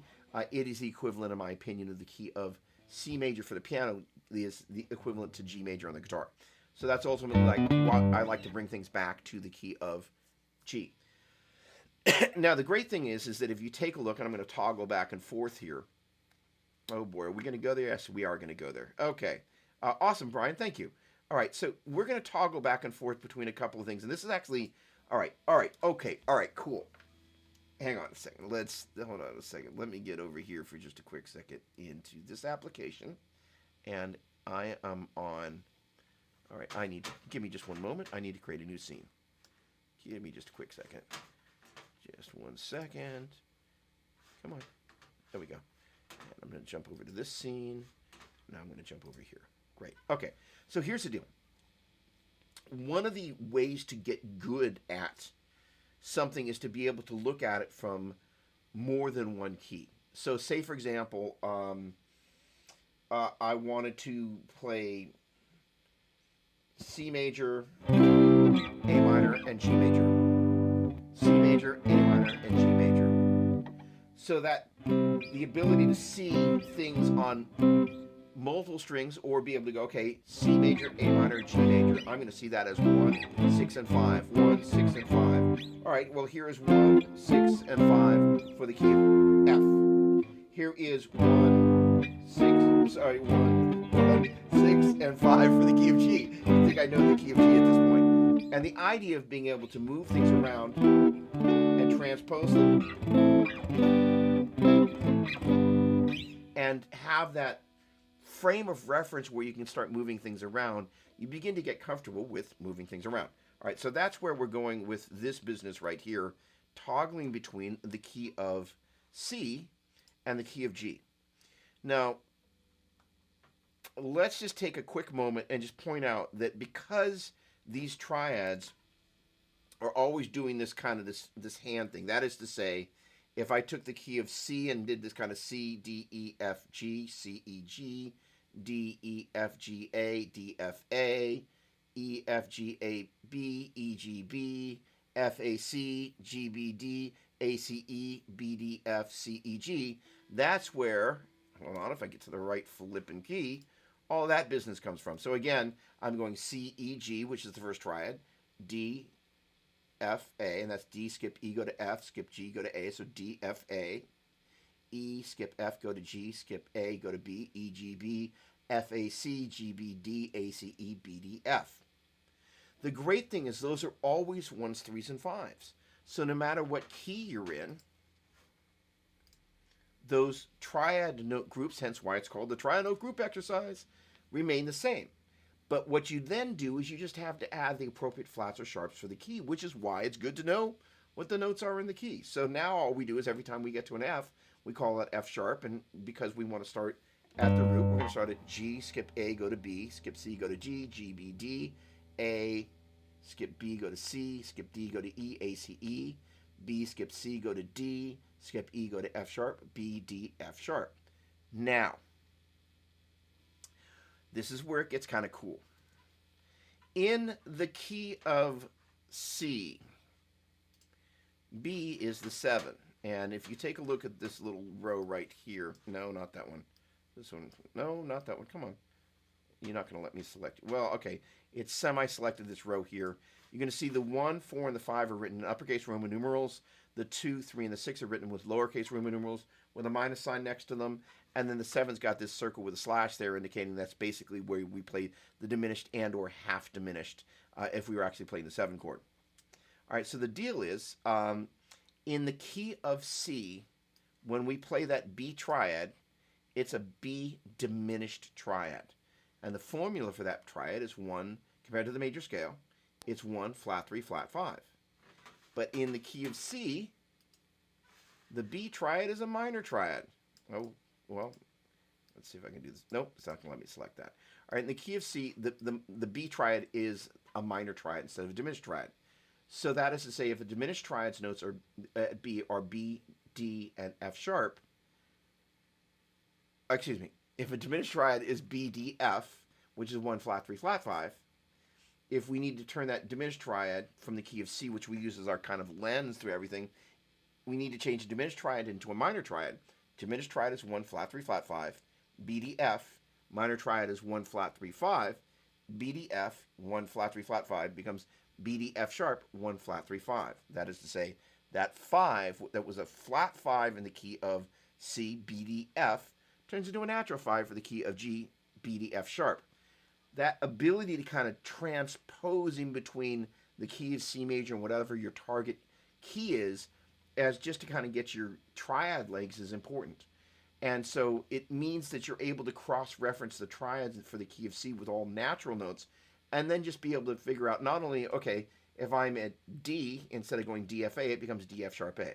But the real reason it becomes DF sharp A is as we look at the key of C, in the key of C, D is the 2, which is a minor triad, D, F, A. But in the key of G, D is the 5, and it's a major triad. So instead of having D, F, A, 1, flat 3, 5, we need to have D, F sharp A, 1, 3, 5. Now, I think just about everybody here is kind of like, okay, this is great. Are they dropping like flies? Some. But for the rest of us, that ability to cross-reference to the key of C is an important thing because, first of all, after a while, you begin to hear the key of C and the relationship between that and then, and hear how we're just transposing that. And if this is C, G, D, F, A, E, G, B, you can hear how that's G, B, D, A, C, E, B, D, F sharp, and so on and so forth. So the idea of getting comfortable with transposing from key to key, or in this particular case, cross-posing, what do I mean? C, E, G, G, B, D, D, F, A, C, E, E, G, B, B, D, F sharp. So I'm literally kind of toggling between these two keys simultaneously. F, A, C, C, E, G, G, B, D, D, F sharp A, C, E, E, G, B, B, D, F, F sharp A, C, C, E, G, G, B, D. If you can spend some time doing that, that will twist your brain a little bit. But it's great practice, not only to be able to kind of hear two keys,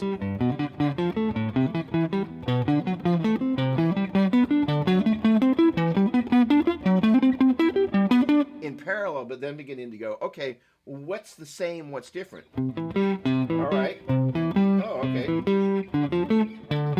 No. Where things are changing up as we're moving between the two keys. And this sense of kind of the juxtaposition of what's the same, what's different, how are they different, being able to give it a label where the key of C, the 2 chord, and again, this comes back to this whole triad chord relay thing. Digressing just a little tiny bit and switching over to that camera. There we go. There we go. This guy, a minute ago, I talked about this concept where Steve Vai would think of these chord scales. That is to say, if I took the 1, 3, and 5 of the G major scale, I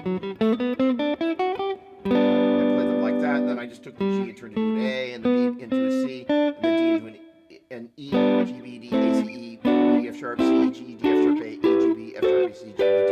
I'm literally just walking through the key of G major, whose notes are G, A, B, C, D, E, F sharp, and G, starting with G, B, D, and then each one of these, the G, A, G becomes A, B, C, D, E, F sharp, G, and the B becomes C, D, E, F sharp, G, A, B, and the D becomes E, F sharp, G, A, B, C, D, G, B, D, A, C, E, B, D, F sharp, C, E, G, D, F sharp, A, E, G, B, F sharp, A, C, G, B, D. And that's kind of where that business comes from. And collectively, if I compare this one to this one over a common root, if this is the 1, 3, 5, 1, 2, 3, 4, 5 of the G major scale, and I take this shape and I drag it down and I compare it to this 1, 3, 5, then that's going to be a 1, 3, 5, 1 flat 3, 5 is the minor, and we drag this diminished down here. Not only is it 1 flat 3, but it's a 1 flat 3, flat 5. So the major is 1, 3, 5, minor is 1 flat 3, 5, and the diminished is 1 flat 3, flat 5. G major, A minor, B major, sorry, G major, A minor, B minor, C major, D major, E minor, F sharp, diminished, and G major, collectively major, minor, minor, major, major, minor, diminished, major, major, diminished, minor, major, major, minor, minor, major. So the point being is that order, no matter what key you're in, is major, minor, minor, major, major, and your ear begins to recognize, especially when I'm, there we go, come on, get that chord in there, Doppler. No matter what key you're playing it in,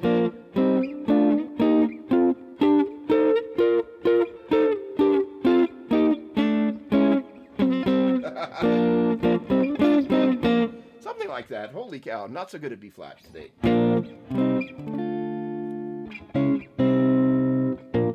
The point being is you're able to just move those around and you can hear when they sound good. So we're training our fingers to play those chord shapes. We're training our brains like that's 1, 3, 5, 1 flat 3, 5, 1 flat 3, 5, 1, 3, 5, 1, 3, 5, 1 flat 3, 5, 1 flat 3, 1, 5, 1, 3, 5, G, B, D, A, C, E, B, D, F sharp, C, E, G.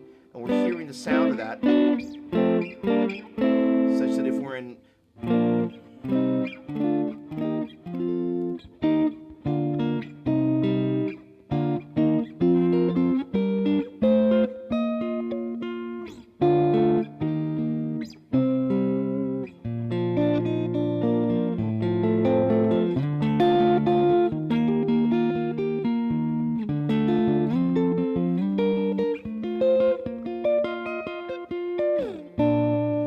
then we start to employ that stuff, and we're comfortable in playing in some wacky key like B flat, which is kind of a loathsome key for guitar players. But at the same time, the interesting thing about the guitar,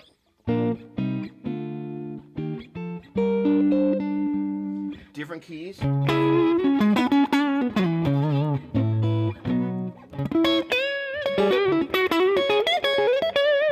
C sharp sounds different than B. Let me add a little something on here.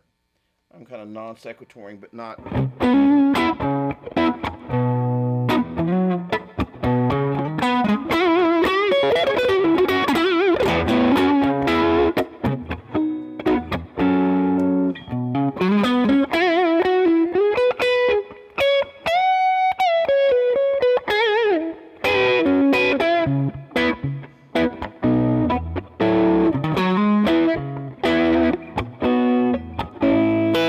When I'm looking for something on an instrument where B just kind of isn't.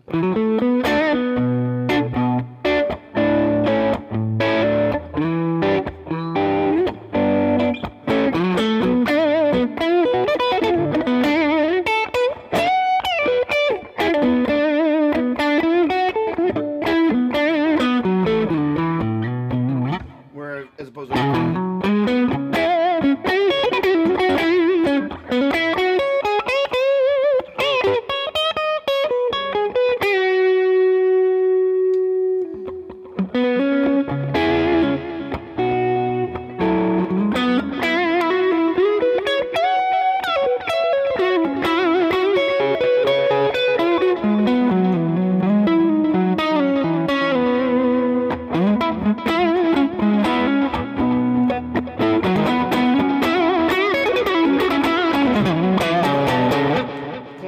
Finding a register and then kind of beginning to go, okay, 6 chord, 5 chord, 4 chord, 3 chord, 2 chord, 1 chord.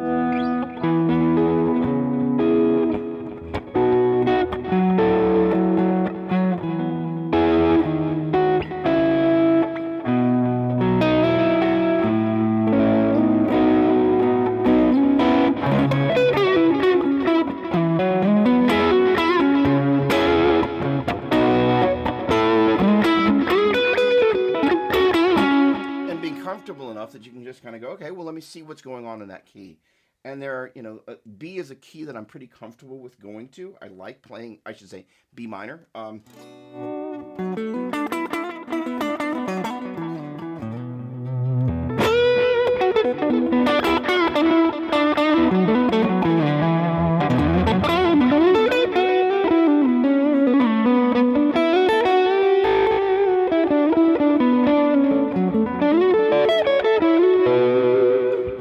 Has its own. Its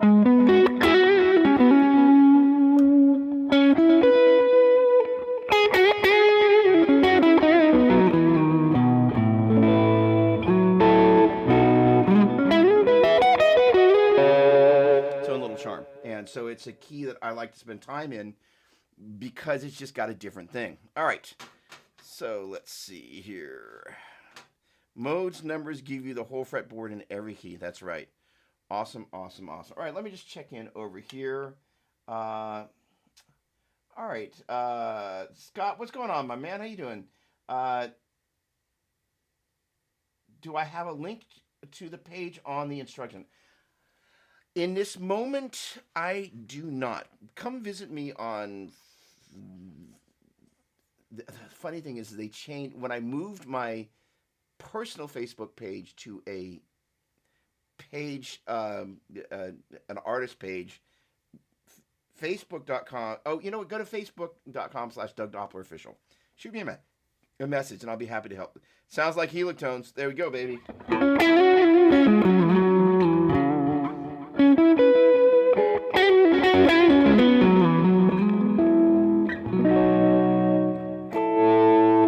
going to switch guitars real quick.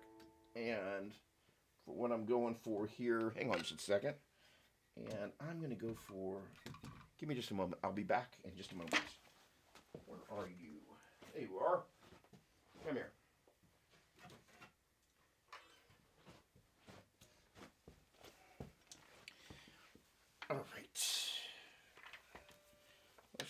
little bit of this. And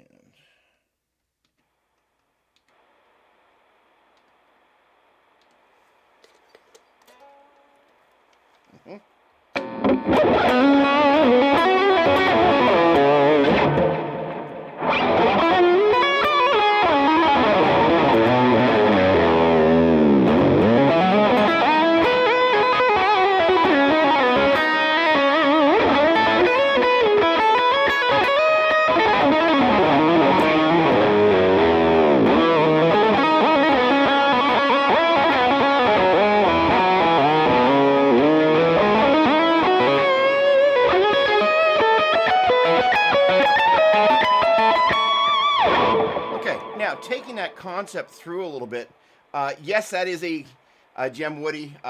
Yes, guitar is a number of off-color jokes always waiting to happen.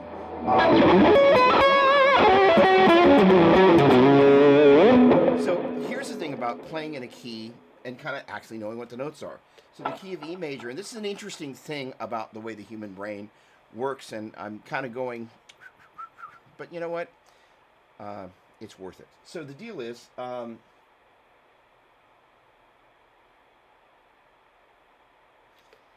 you think about the key of E major, E, F sharp, G sharp, A, B, C sharp, D sharp, E, E, D sharp, C sharp, B, A, G sharp, F sharp, E. Those notes allow you to just be able to target not only that, but the brain is a funny thing. Once you kind of on-ramp those E, F sharp, G sharp, A, B, C sharp, D sharp, E, you can go E, F sharp, G sharp, A, B, C sharp, D sharp, E, F sharp, G sharp, A, B, C sharp, D sharp, E. And it kind of, then all of a sudden you're like, wow, I actually know those notes. And it was an interesting thing, is like, as you know, a number of my students, like Richard, will happily tell you that part of what we do is brain torment, and just getting to look at the neck in a different way. And the idea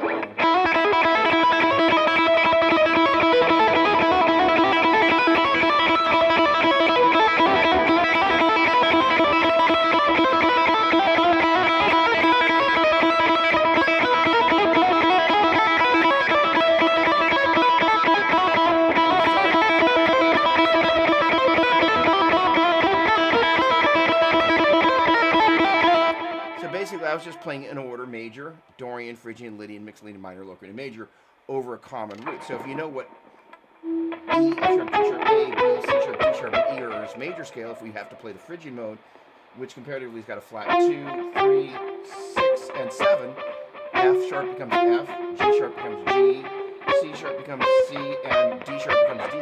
Now, coincidentally, that becomes a lot easier. Yes, those...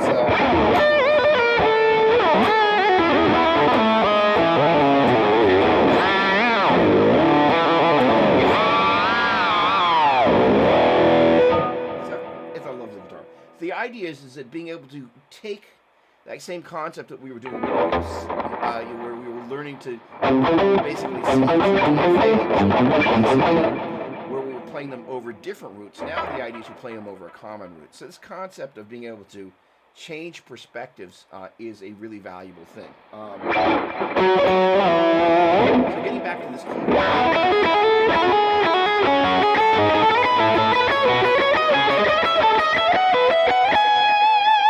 If you kind of know the notes on the high E string, you kind of know that this is E, C sharp, D sharp, E, F sharp, G sharp, A, B, C sharp, D sharp, E.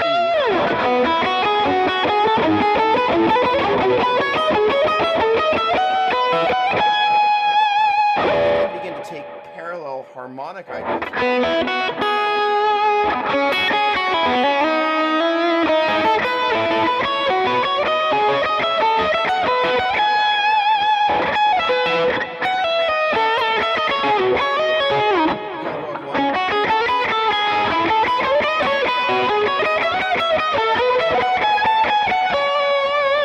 Start to play a little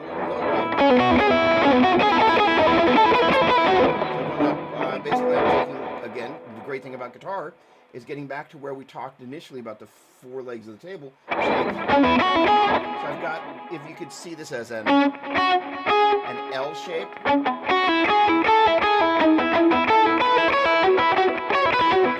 Basically going between, playing across, in this case playing the C sharp, F sharp, and G sharp. And then you move up to the next spot on the neck, which is going to be A, G sharp, and D sharp. Sorry, E, E, and D, then C sharp, D, and F sharp, G sharp, C sharp, and D sharp, and then A, D sharp, and E, and then going backwards, F sharp, E, and D. And you begin to start playing these.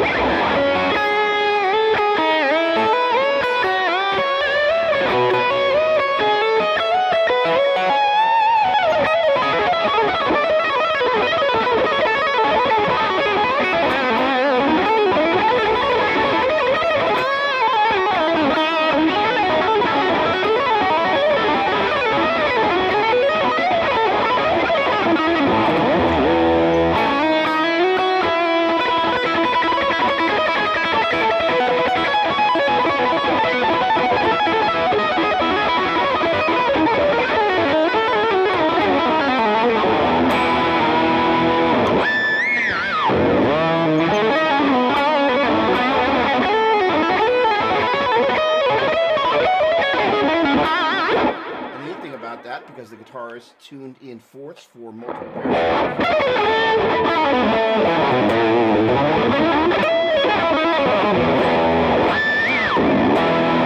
You start moving that stuff around in octaves where it starts to get pretty fun. And if you're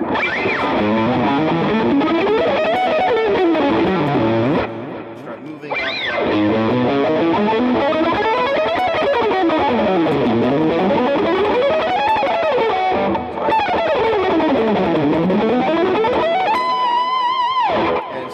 Cutting and pasting those octaves. And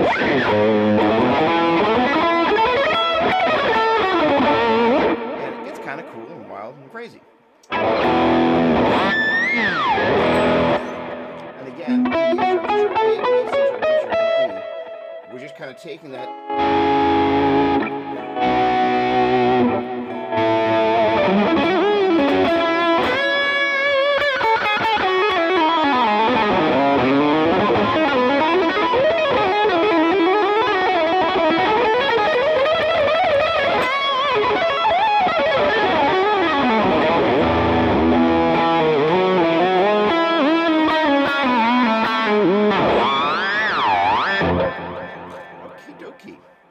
See if there are any questions.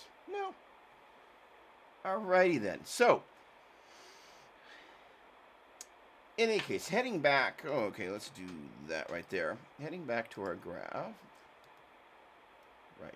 We want to be here.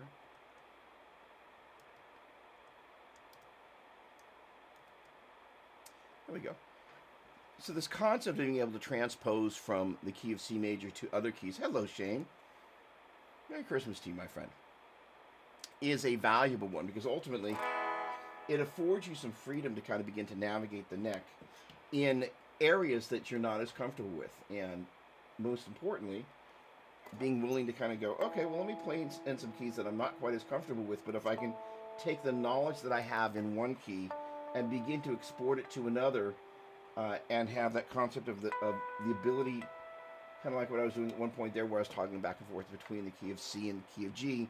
You just begin, and what's great about doing that, again, as a matter of fact, I'm going to do that right now, but I'm going to switch back up to this page right here. There we go. So if you take a look there, I'm just basically taking C major, D major, E minor. So and then if I move over to this page right here, and I do the same thing for I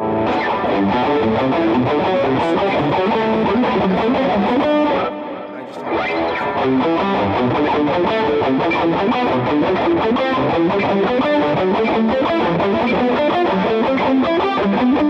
it just allows you to kind of look at the two keys side by side and kind of compare and contrast them. Just kind of go, okay.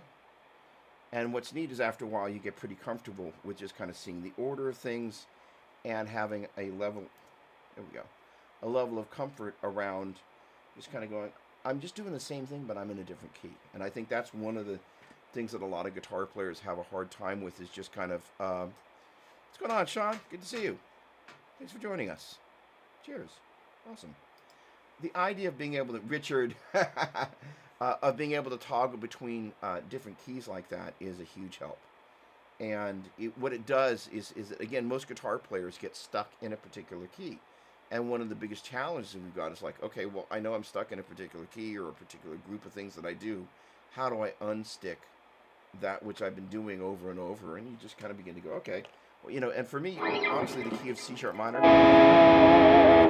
was a really nice opportunity for me to do that because, first of all, I spent a fair amount of time.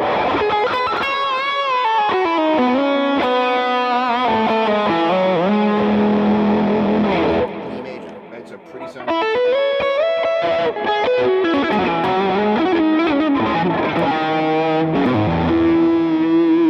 I mute the mic.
Unlock the key, just kind of going, okay, well, where are things at, right? So one of the places to start is the highest one.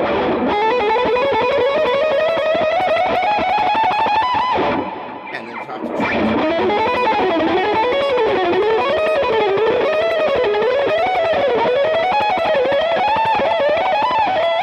and then kind of, the thing I like to do is create little boxes.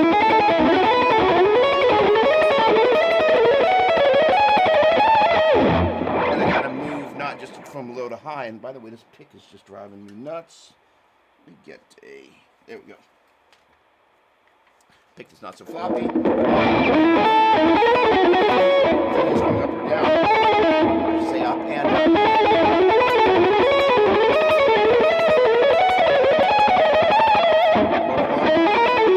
Down next.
Starting slicing and dicing with the different ways that you can apply things until you kind of pull the key apart and you're comfortable with it.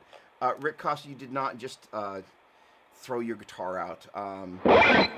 Hey, Rick, by the way, great to see you. Hang on a second. Let me catch up over here. Well, that is just the 6th of E, but you get the A linear. Absolutely. And so here's the thing. Each one of these things. All right, I'm going to unpack that for a second there, Matthew, because so here's the deal. E major is this is going to sound really stupid, but it's the major scale.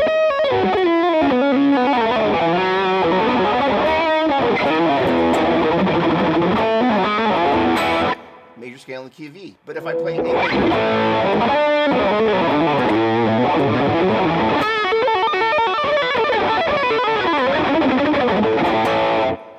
still sounds like E major, but now just played at A. If I play C sharp minor,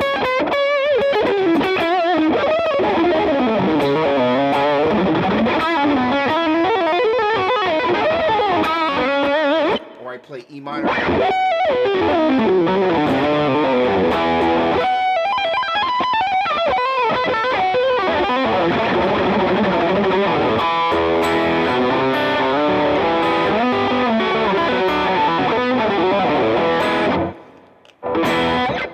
that minor scale is just its own thing. So, not to be like cantankerous, but it's one of the easy things to kind of go, oh, it just shares the same 7 notes, so it's the same. It's very much not, because of the way those notes sit against each other. And this is my favorite example.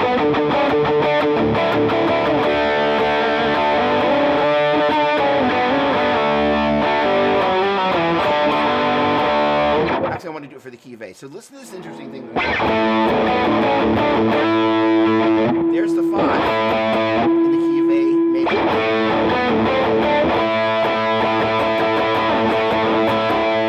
That 5 for the key of E major sounds so much different. That is a very happy 5.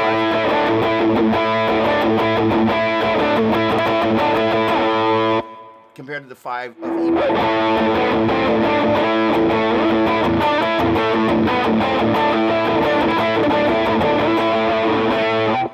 It's really one of the things that really blew me away. I did an interval class at one of the guitar camps. It was a modes class, actually, and it was specifically letting people hear in the major.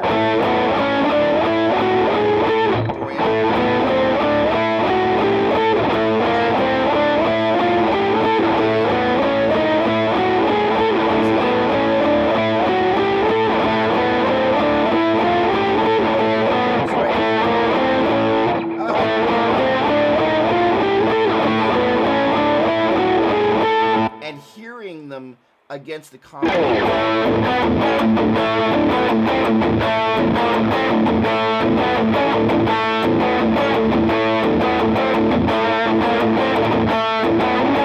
And hearing how the different intervals sat against the for the different modes, I was like, wow. It was really, for me, kind of one of those moments where I was like, yeah. I mean, up until that point, I have a lot of affinity for the fact that this mode is this mode no matter what root I'm playing it over. But when I heard the difference between the 5 of the mode and the 5 of the minor,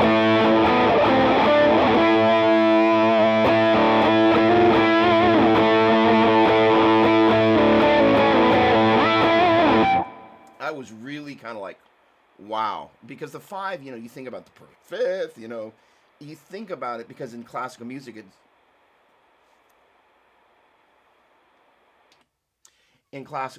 it's this kind of the perfect fifth. It is, so you think it's going to sound the same. I know this sounds stupid, but I don't know. You would think it sounds the same,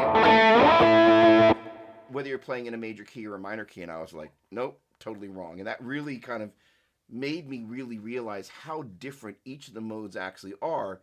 They may share the same 7 notes, but the one that you're calling out as your tonal center, to me, is way more important than the tonal center note and where it sits in the relationship to the major scale, that mode, and wherever you're starting that mode, regardless of what key it is in, that parallel relationship from key to key, E minor, G minor, whatever key minor, is much stronger than the relationship, in this case, for example, from C sharp minor to E major.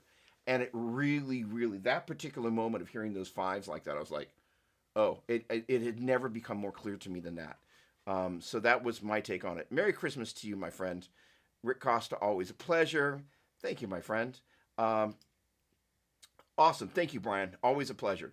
Always interesting playing with a room full of people who can really play. Don't throw your guitar out. Did Nuno use that on his first one? I don't know.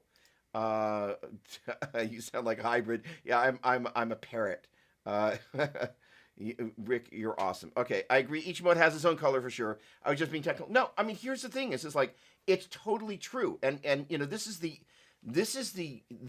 thing that is the journey of the modes, which ultimately the funny thing is it's actually the journey of, more often than not, the chords that set them up. In the I could take the chords of G major.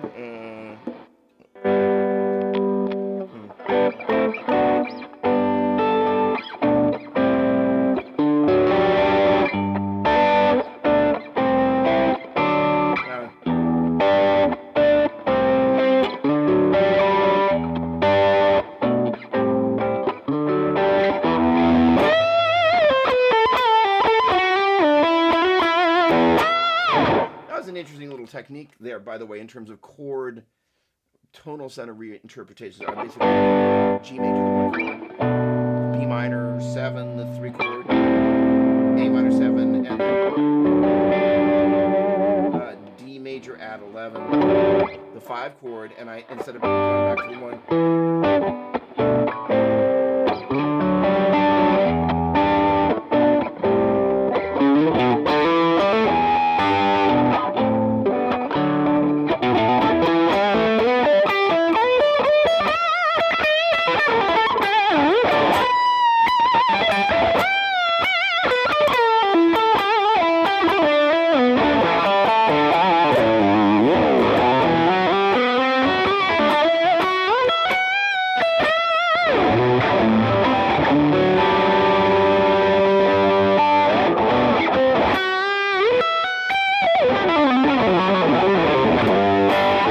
swapping out that first chord is an interesting way to kind of approach switching, in this case, between G major and E minor. Just as a thought there. All right, let's see, Richard Doyle. All right. Now, that said, Matthew, the beauty of this is when you begin to go, okay, well, C sharp minor.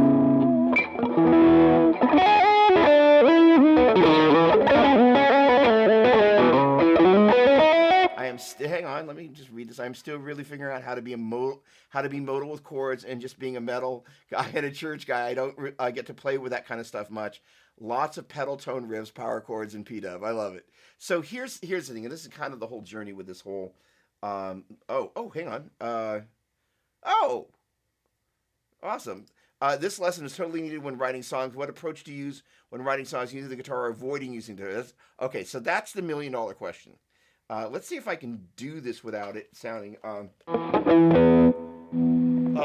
need to add a little bit more ambience for this to work a little bit better. So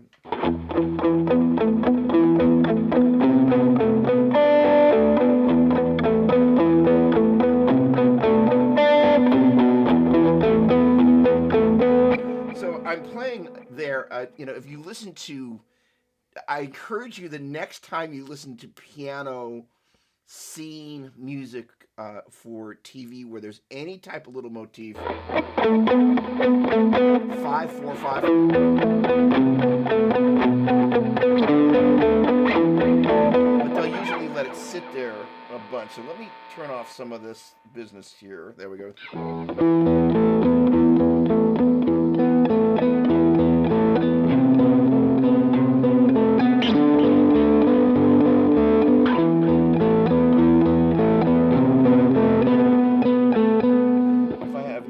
Gain that little interval.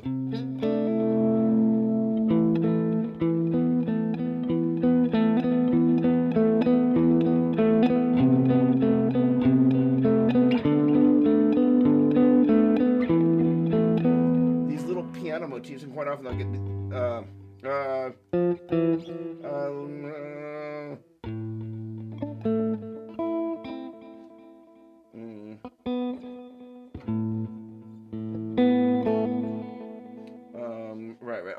5-4-5. Okay. D.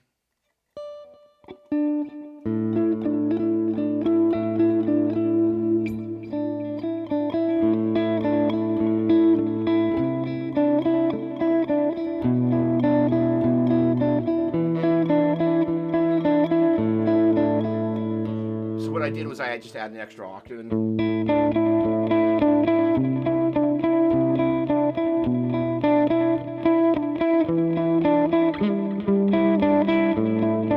That way, as opposed to when I was up here, as opposed to putting that, basically, I'm basically taking in the key of E minor, there's my 6, 5 and my 4, and over my 6 chord there, I'm taking the 5, 4, 5. So, and that again, whether we're in the key of E, let's say I'm in the key of E major for a second.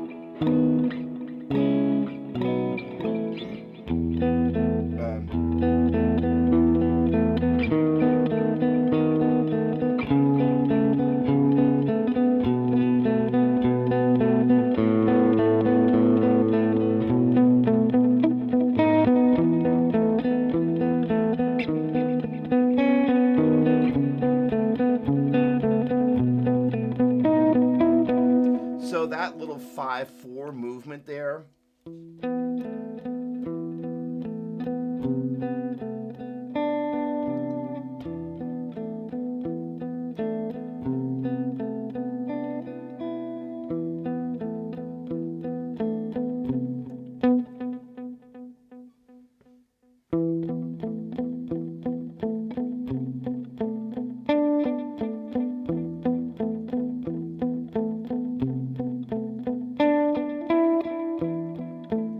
is a great way to pull out texture in a non-guitar way. The other thing is this basically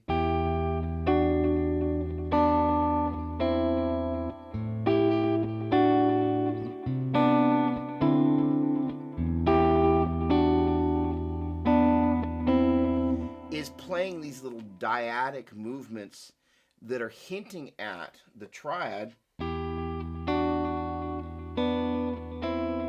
as well as other inversions against there. So the concept of, let's just say I'm going to take the key of A major,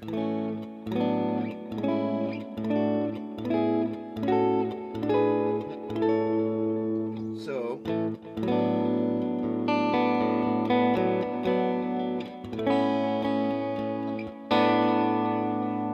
essentially what I'm doing,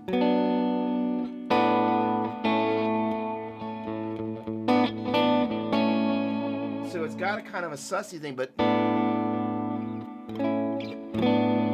really kind of hinting the 2 chord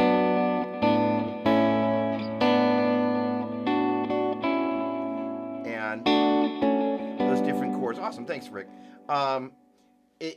Baroque by set. All this, again, the idea is utilizing, I played a wrong note there, by the way, utilizing the notes of the key, except when you play the wrong ones, to kind of imply different things. And the idea...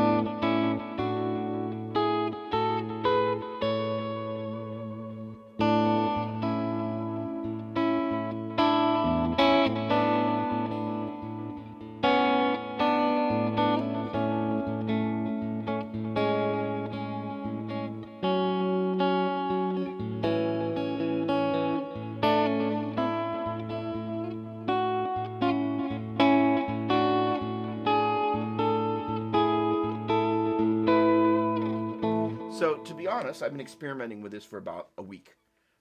But where it's allowing me to kind of go is like, ooh. Because here's the thing, most guitar players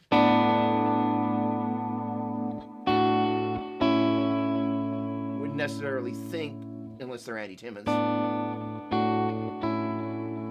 of how to set that up. Because the other thing that's great about Piano Sounds Like Flowers, I love that. Thanks, guys.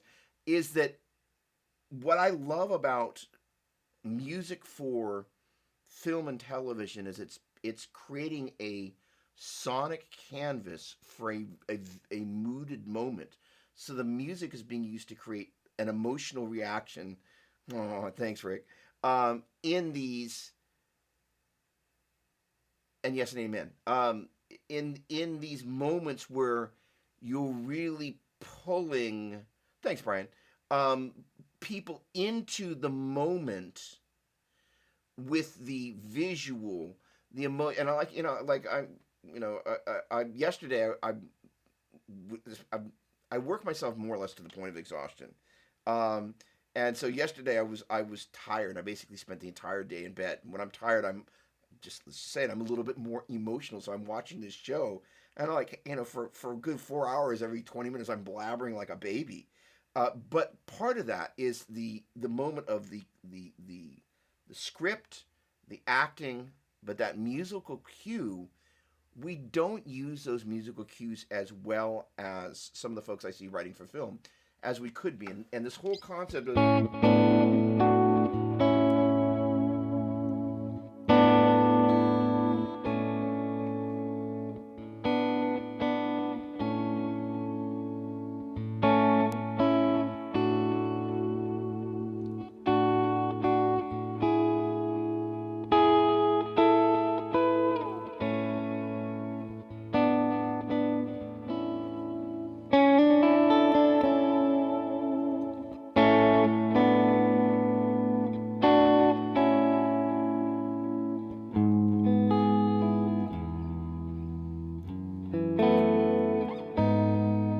sorry flat five. All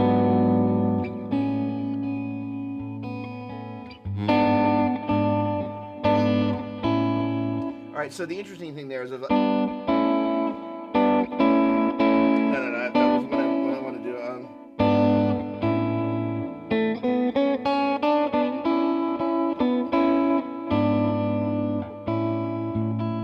don't think I've ever done that like that. So basically, I'm at the one chord. So there's my two chord and my three chord. What I'm doing is I'm basically taking that two chord, and I'm kind of, and it's also that's the flat three and the flat five and the three and the five of the one chord.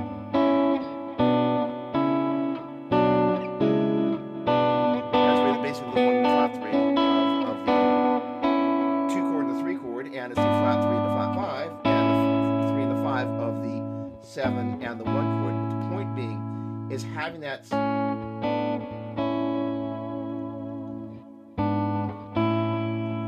sense of how you're using them, right? So here I'm thinking about there's my 1, 2, 3, 4, 5, 6, 7, 1.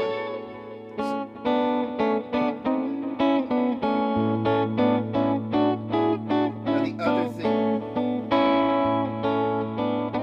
is this harmonizing the scale in thirds is really an important part of kind of.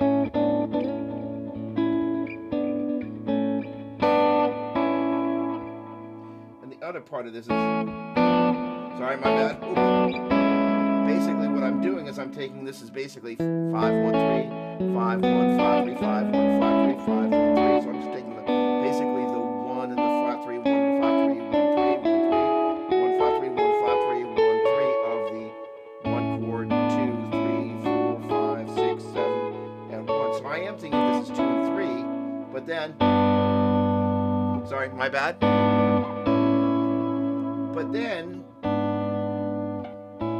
it also then becomes the triad for the 7 and the 1 chord. So the great thing is piano players see all of that stuff because they just kind of see those doubled relationships.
point being, the risk of embarrassing myself, yeah, something was transparent there. I'll tell you that much, Rick. The point being is that it gives you the ability to look at the guitar in a very different way, and you begin to think about it. And this is where this part of this thing, and getting back into earlier on, I mentioned this concept of what guitar players are thinking about as they are playing the instrument, based on kind of, was it the Mel Bay guy that taught them? Was it the songs that they learned? Rick, thank you. Brian, thank you. With great pleasure. I lived there too, my friend. And that's what was so inspiring, is like, that's why I record these things. Like, all of a sudden, the thing that really struck me when I heard that piano business that I can't play, but I was like, oh my word. I'm like, this guy is thinking something so differently than what I'm thinking. Now I want to listen to this, using the things that I've thought about and listening to, and then kind of going, what are they doing here and how are they doing it? And, because they're very clearly thinking something, whether it's, as brain driven as it is, oh, I'm hearing this motif to create this thing again. Besides the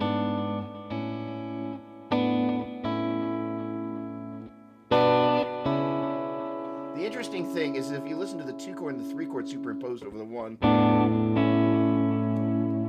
and interestingly enough, the 3 chord is, of course, it's the 3 and the 5. The 1 and the flat 3 of 3 chord is the 3 and the 5 of the 1 chord. But if you listen to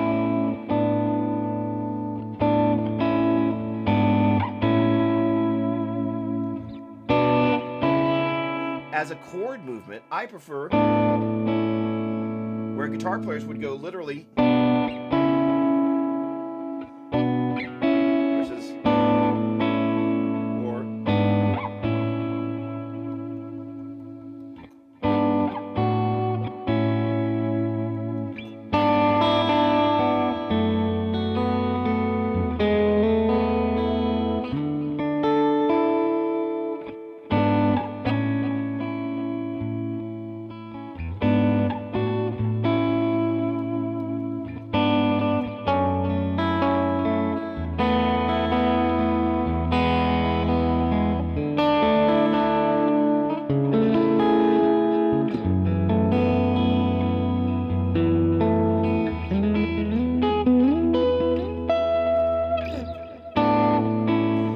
There, that's, and interestingly enough, that wasn't something I actually stole from some little TV/film thing, but that's classically how they set those little textures up. And so if you think about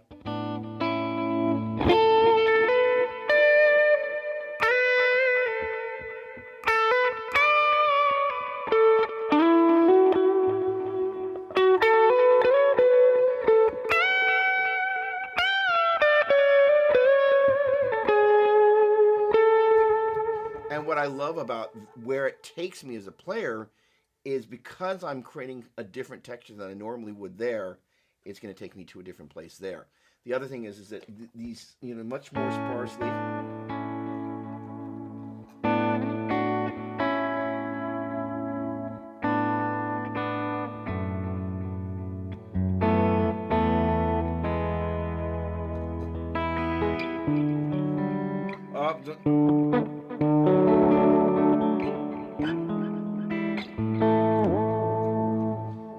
Where it's helped to go A, B, C sharp, D, E, F sharp, G sharp, A. The G sharp, of course, being why we don't hit that note right there.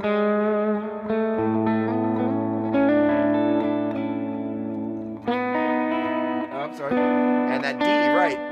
A, B, C sharp, D. Now, the neat thing about that,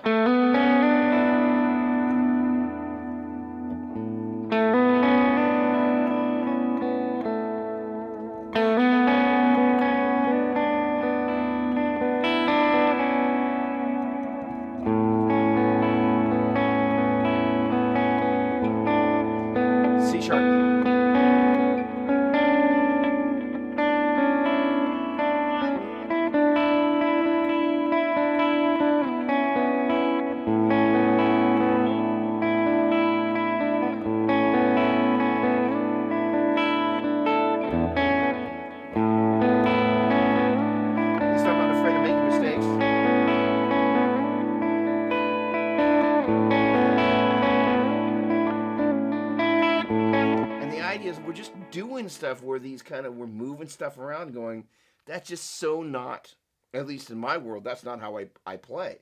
And quite often when I'm playing, and the open strings are the money, which is why I have a tendency to, why I love the key of G. Every chance I play that as a 5 chord.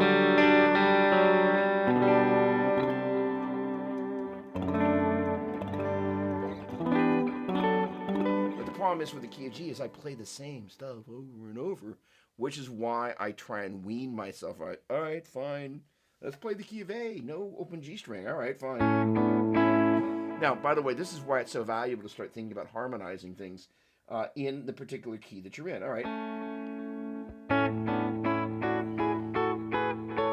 Major, minor, minor, major, major, minor, minor, major. 1, 2, 3, 4, 5, 6, 7, 1. And generally speaking, I would suggest once you're able to think about it as major, minor, minor, major, major, minor, minor, major, think about it as 1, 2, 3, 4, 5, 6, 7, 1. Because that way, no matter where you are, no matter what key you're in, 1, 2, 3, 4, sorry, 1, 2, 3, 2, 1, 7, 1. And you can really begin to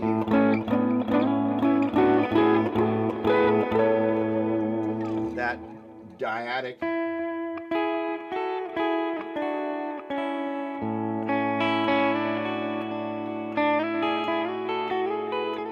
Now the interesting thing is when I start playing them two parallel, it starts sounding really boxy. So this is.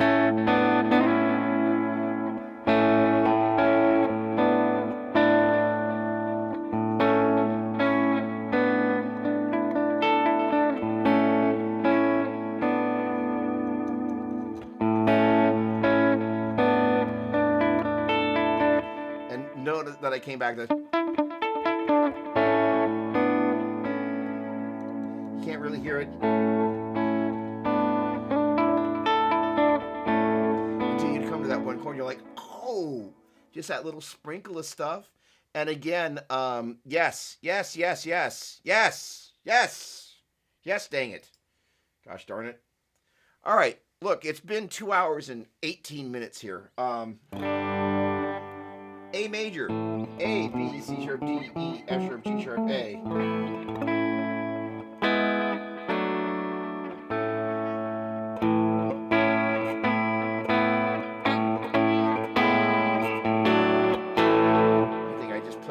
Copywritten song, which we won't mention that name. In any case, I encourage you guys to hang out and just really work with, first of all, again, just getting these kind of dyadic. Oh, play the 7, right? Would you? Dyadic. Oh, there we go. Harmonized thirds, where you can literally carry on a conversation and hopefully play the right things. Oh, thank you, Bretton. And you can literally just kind of be not paying attention to the point where you kind of just get used to not just the classic memorization, that's why 1, 2, 3, but literally where it almost kind of becomes a little bit intuitive.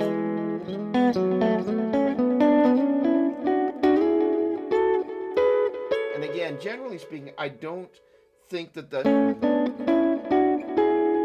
where you kind of just works great, but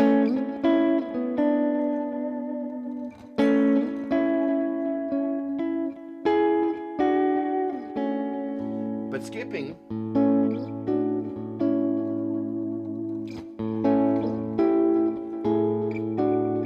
All right, so that's where it helps call the numbers 1, 4, 3. So 1, 3, 2, 1, 4, 3, 4,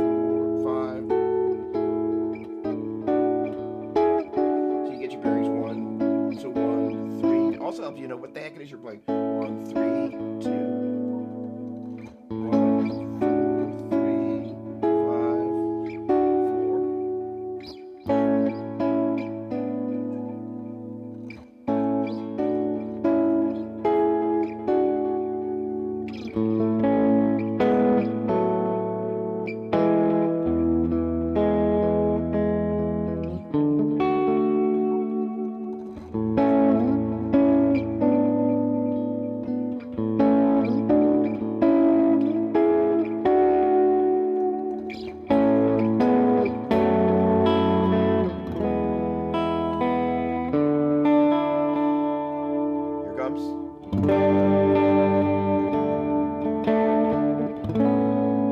little modulation there, completely out of tune.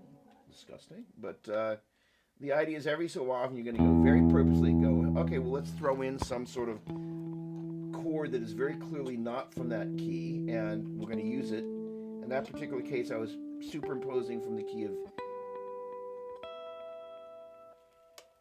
A major to A mixed Lydian.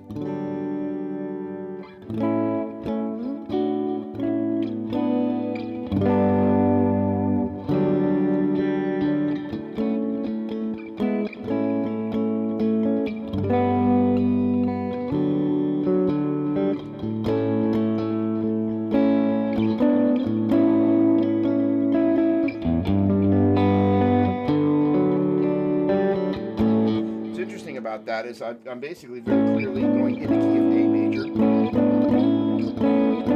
Let's see, do I have yeah, I will have a A, C, E, B, D, A, C, B, D, C sharp, yeah, C sharp, E.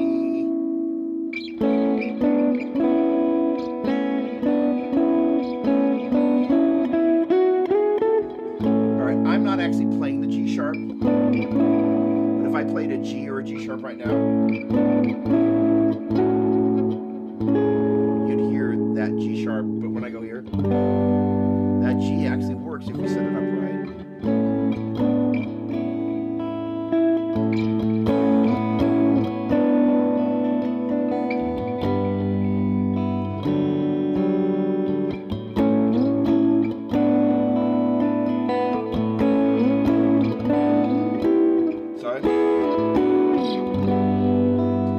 When I set up the 5 and the 4 of the A major, and then I went to basically the 4 of A mixed Lydian, that being the 5 chord, that being the 4 chord, didn't work.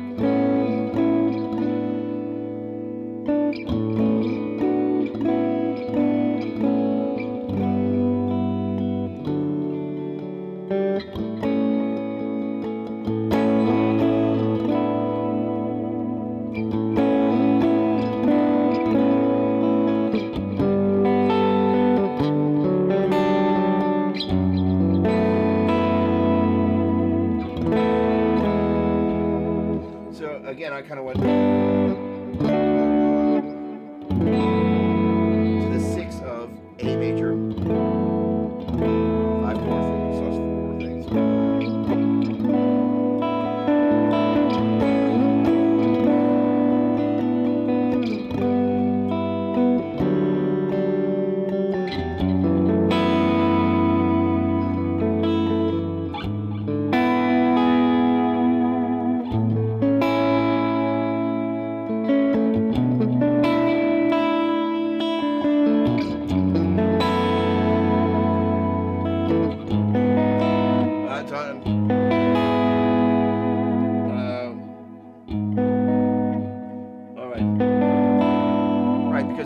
So I'm going 6 chord, the 7 chord.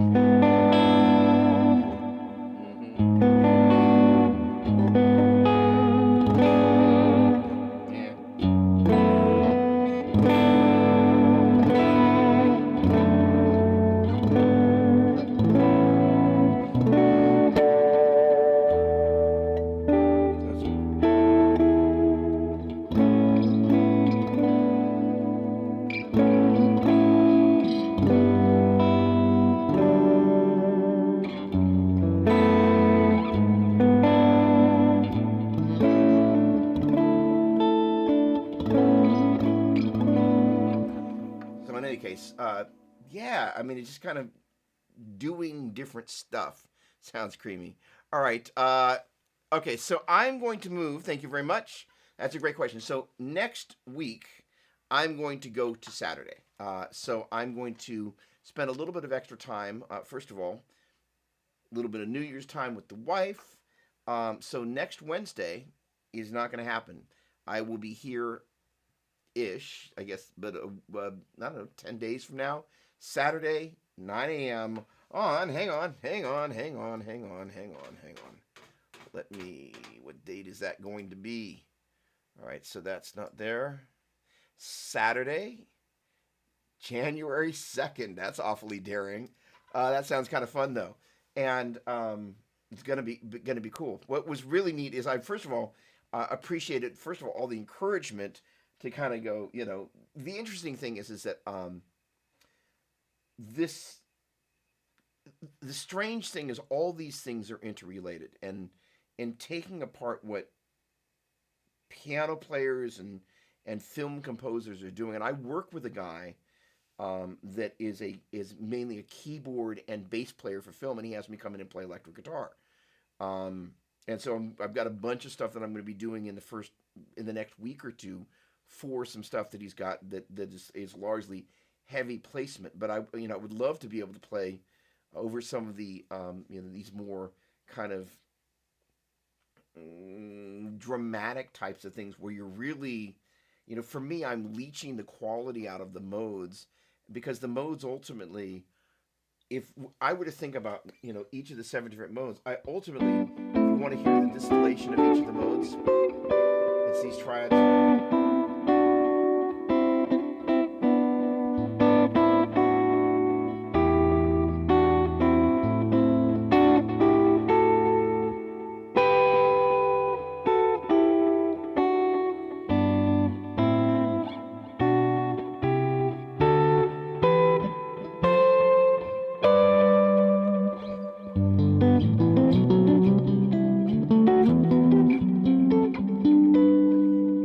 So important, those are also the target resolution tones, and that's gonna be the deal. So, all right, ladies and gentlemen, at 8:28 p.m. Pacific time, I will be wishing you a very Merry Christmas and a Happy New Year.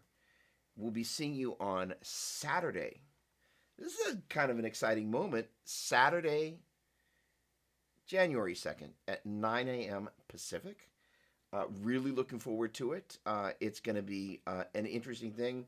We're going to do some new things, but we're also going to, one of the things that I'm going to be doing is more playing, because it provides a musical example for that. And just really having a little bit of extra ramp up time means that I can also kind of map out some of the things that I want to do in the launch of that show. So as I prepare and share some stuff socially about that, I would encourage you guys, if you'd be so kind, is to share that out. I would really appreciate that. Also, I've got a new demo that I put out on Friday for the Celestion Speaker Mix Pro. If you get a moment, hop on over to my YouTube channel, which you may already be on, or a bunch of you are already on, and if you get a chance, give that a watch, or not. In any case, thank you so much for the privilege of exploring music together. How cool is that? And by the way, one of the things we're going to do that I'm really looking forward to is this concept of kind of doing some musical exploration with our guitars together. So at one point,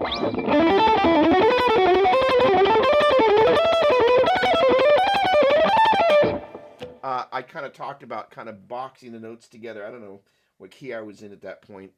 Maybe E major, maybe not. But for the key of G, A, B, C, D, E, F sharp, G, and being able to think of those same notes as D, E, F sharp, G, A, B, C, D, and then being able to create a little box of D, E, G, and A, E, F sharp, G, and E, F sharp, A, and B, F sharp, G, B, and C, G, A, and C, and D, and A, B, D, E, B, C, E, and F sharp, C, D, F sharp, G. I don't know why I'm turning my head like this. D, E, G, A. By the way, it's really good to start calling out the note names like that, because especially when you're missing that middle note in between. Thank you, Chris. Rick, rather. Absolutely the same key, my friend.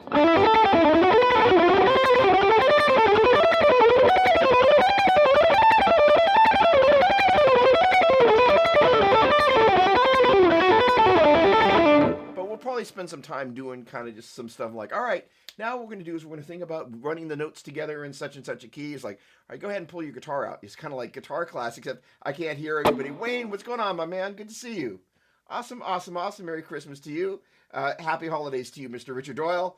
But the idea is like, all right, we're going to do this, and they love you too, Rick. Absolutely.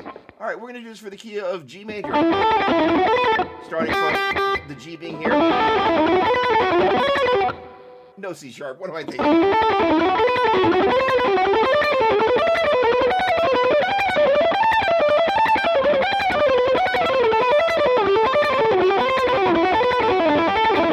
E major. Starting from D sharp.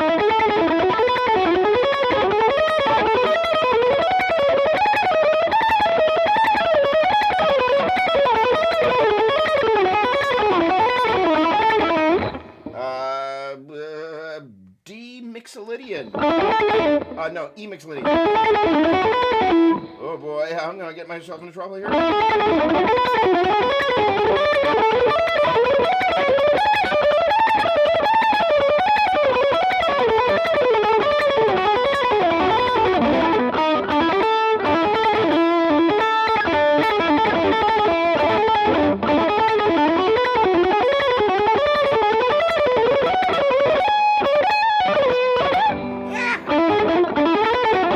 Let's make it harder.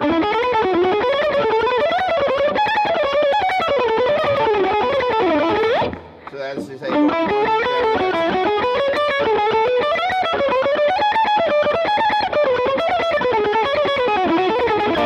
Point being is we're going to play some note games like that and just have a little bit of fun. And the idea is that, you know, these are the sorts of things. And what's great about Saturday is it's kind of my teaching day. So incorporating a little bit of kind of like, okay, this is what it is. And traditionally what happens is on Saturday, I wake up and I kind of go, okay, what new idea am I going to try and pull down and impart on people? So, you know, it usually means I spend some time on Saturday morning before I even start teaching normally my first lessons at 9. But the idea is then kind of going, okay, well, what do we do? How do we, you know, kind of impart some new idea and some new thing like, you know, note pong as Richard knows all about, and just kind of some of these different things. And the idea is, and I love the prodding that I got from you guys. Plug in. Thank you for that, Brian. Appreciate it, really. The idea is like doing some stuff where we take a journey together. So it's like, pull your guitar out, you know, and the great thing is, unlike a traditional class where, you know, if everybody were plugged in and playing, I'd probably lose my mind. But in this case, I'm like, go ahead and plug in and play. And, you know, the idea is that the other thing that's going to be big for me in 2021 is creating some patches for, you know, especially in the Line 6 universe, available through their marketplace, but also creating some backing tracks that are available there, and other places. And you know, one of the things is that, you know, this Kemper here, it's got profiling, and there are rather a lot of amps in the room here. And I am pretty much decided that I'm going to start profiling the different amplifiers that I've got set with certain guitars for certain sounds. And then there will be accompanying tracks that, you know, kind of go with those sounds. You can get the sounds, and, you know, obviously not everybody's got a Helix, not everybody's got a Kemper, but the idea of trying to create some palettes for people where here's this particular track cut with this profiler or this profile or this modeler or that thing, and giving people some, you know, again, I think most of the people that hang out here have a fair amount of depth of field with their knowledge, but the idea is trying to give them some different ideas or different ways to think about the things that they're doing, such that hopefully some new ideas can be inspired. So the idea is that, you know, what I love about Saturday is kind of like you know, I can kind of close my week behind me and just kind of hang out. Saturday is just a music day, and like I very rarely will make a video unless I've stayed up all night Friday night. Which this will inspire me not to do. And the great thing is that it means that we can kind of go into this together. Love you guys too. Rick, you are a constant encouragement, my friend. So thank you. Again, Brian, really appreciate it. Just a pleasure hanging out with you guys. Have a lovely, lovely Christmas and a Happy New Year. And I look forward to seeing you on January 2nd at 9 a.m. Pacific. I'll be sharing some social stuff about that. If you get a chance, you know, to share that a little bit, I would really appreciate it. But it is no way a requirement of any shape or form, because it's not. In any case, have a great one. Love you guys.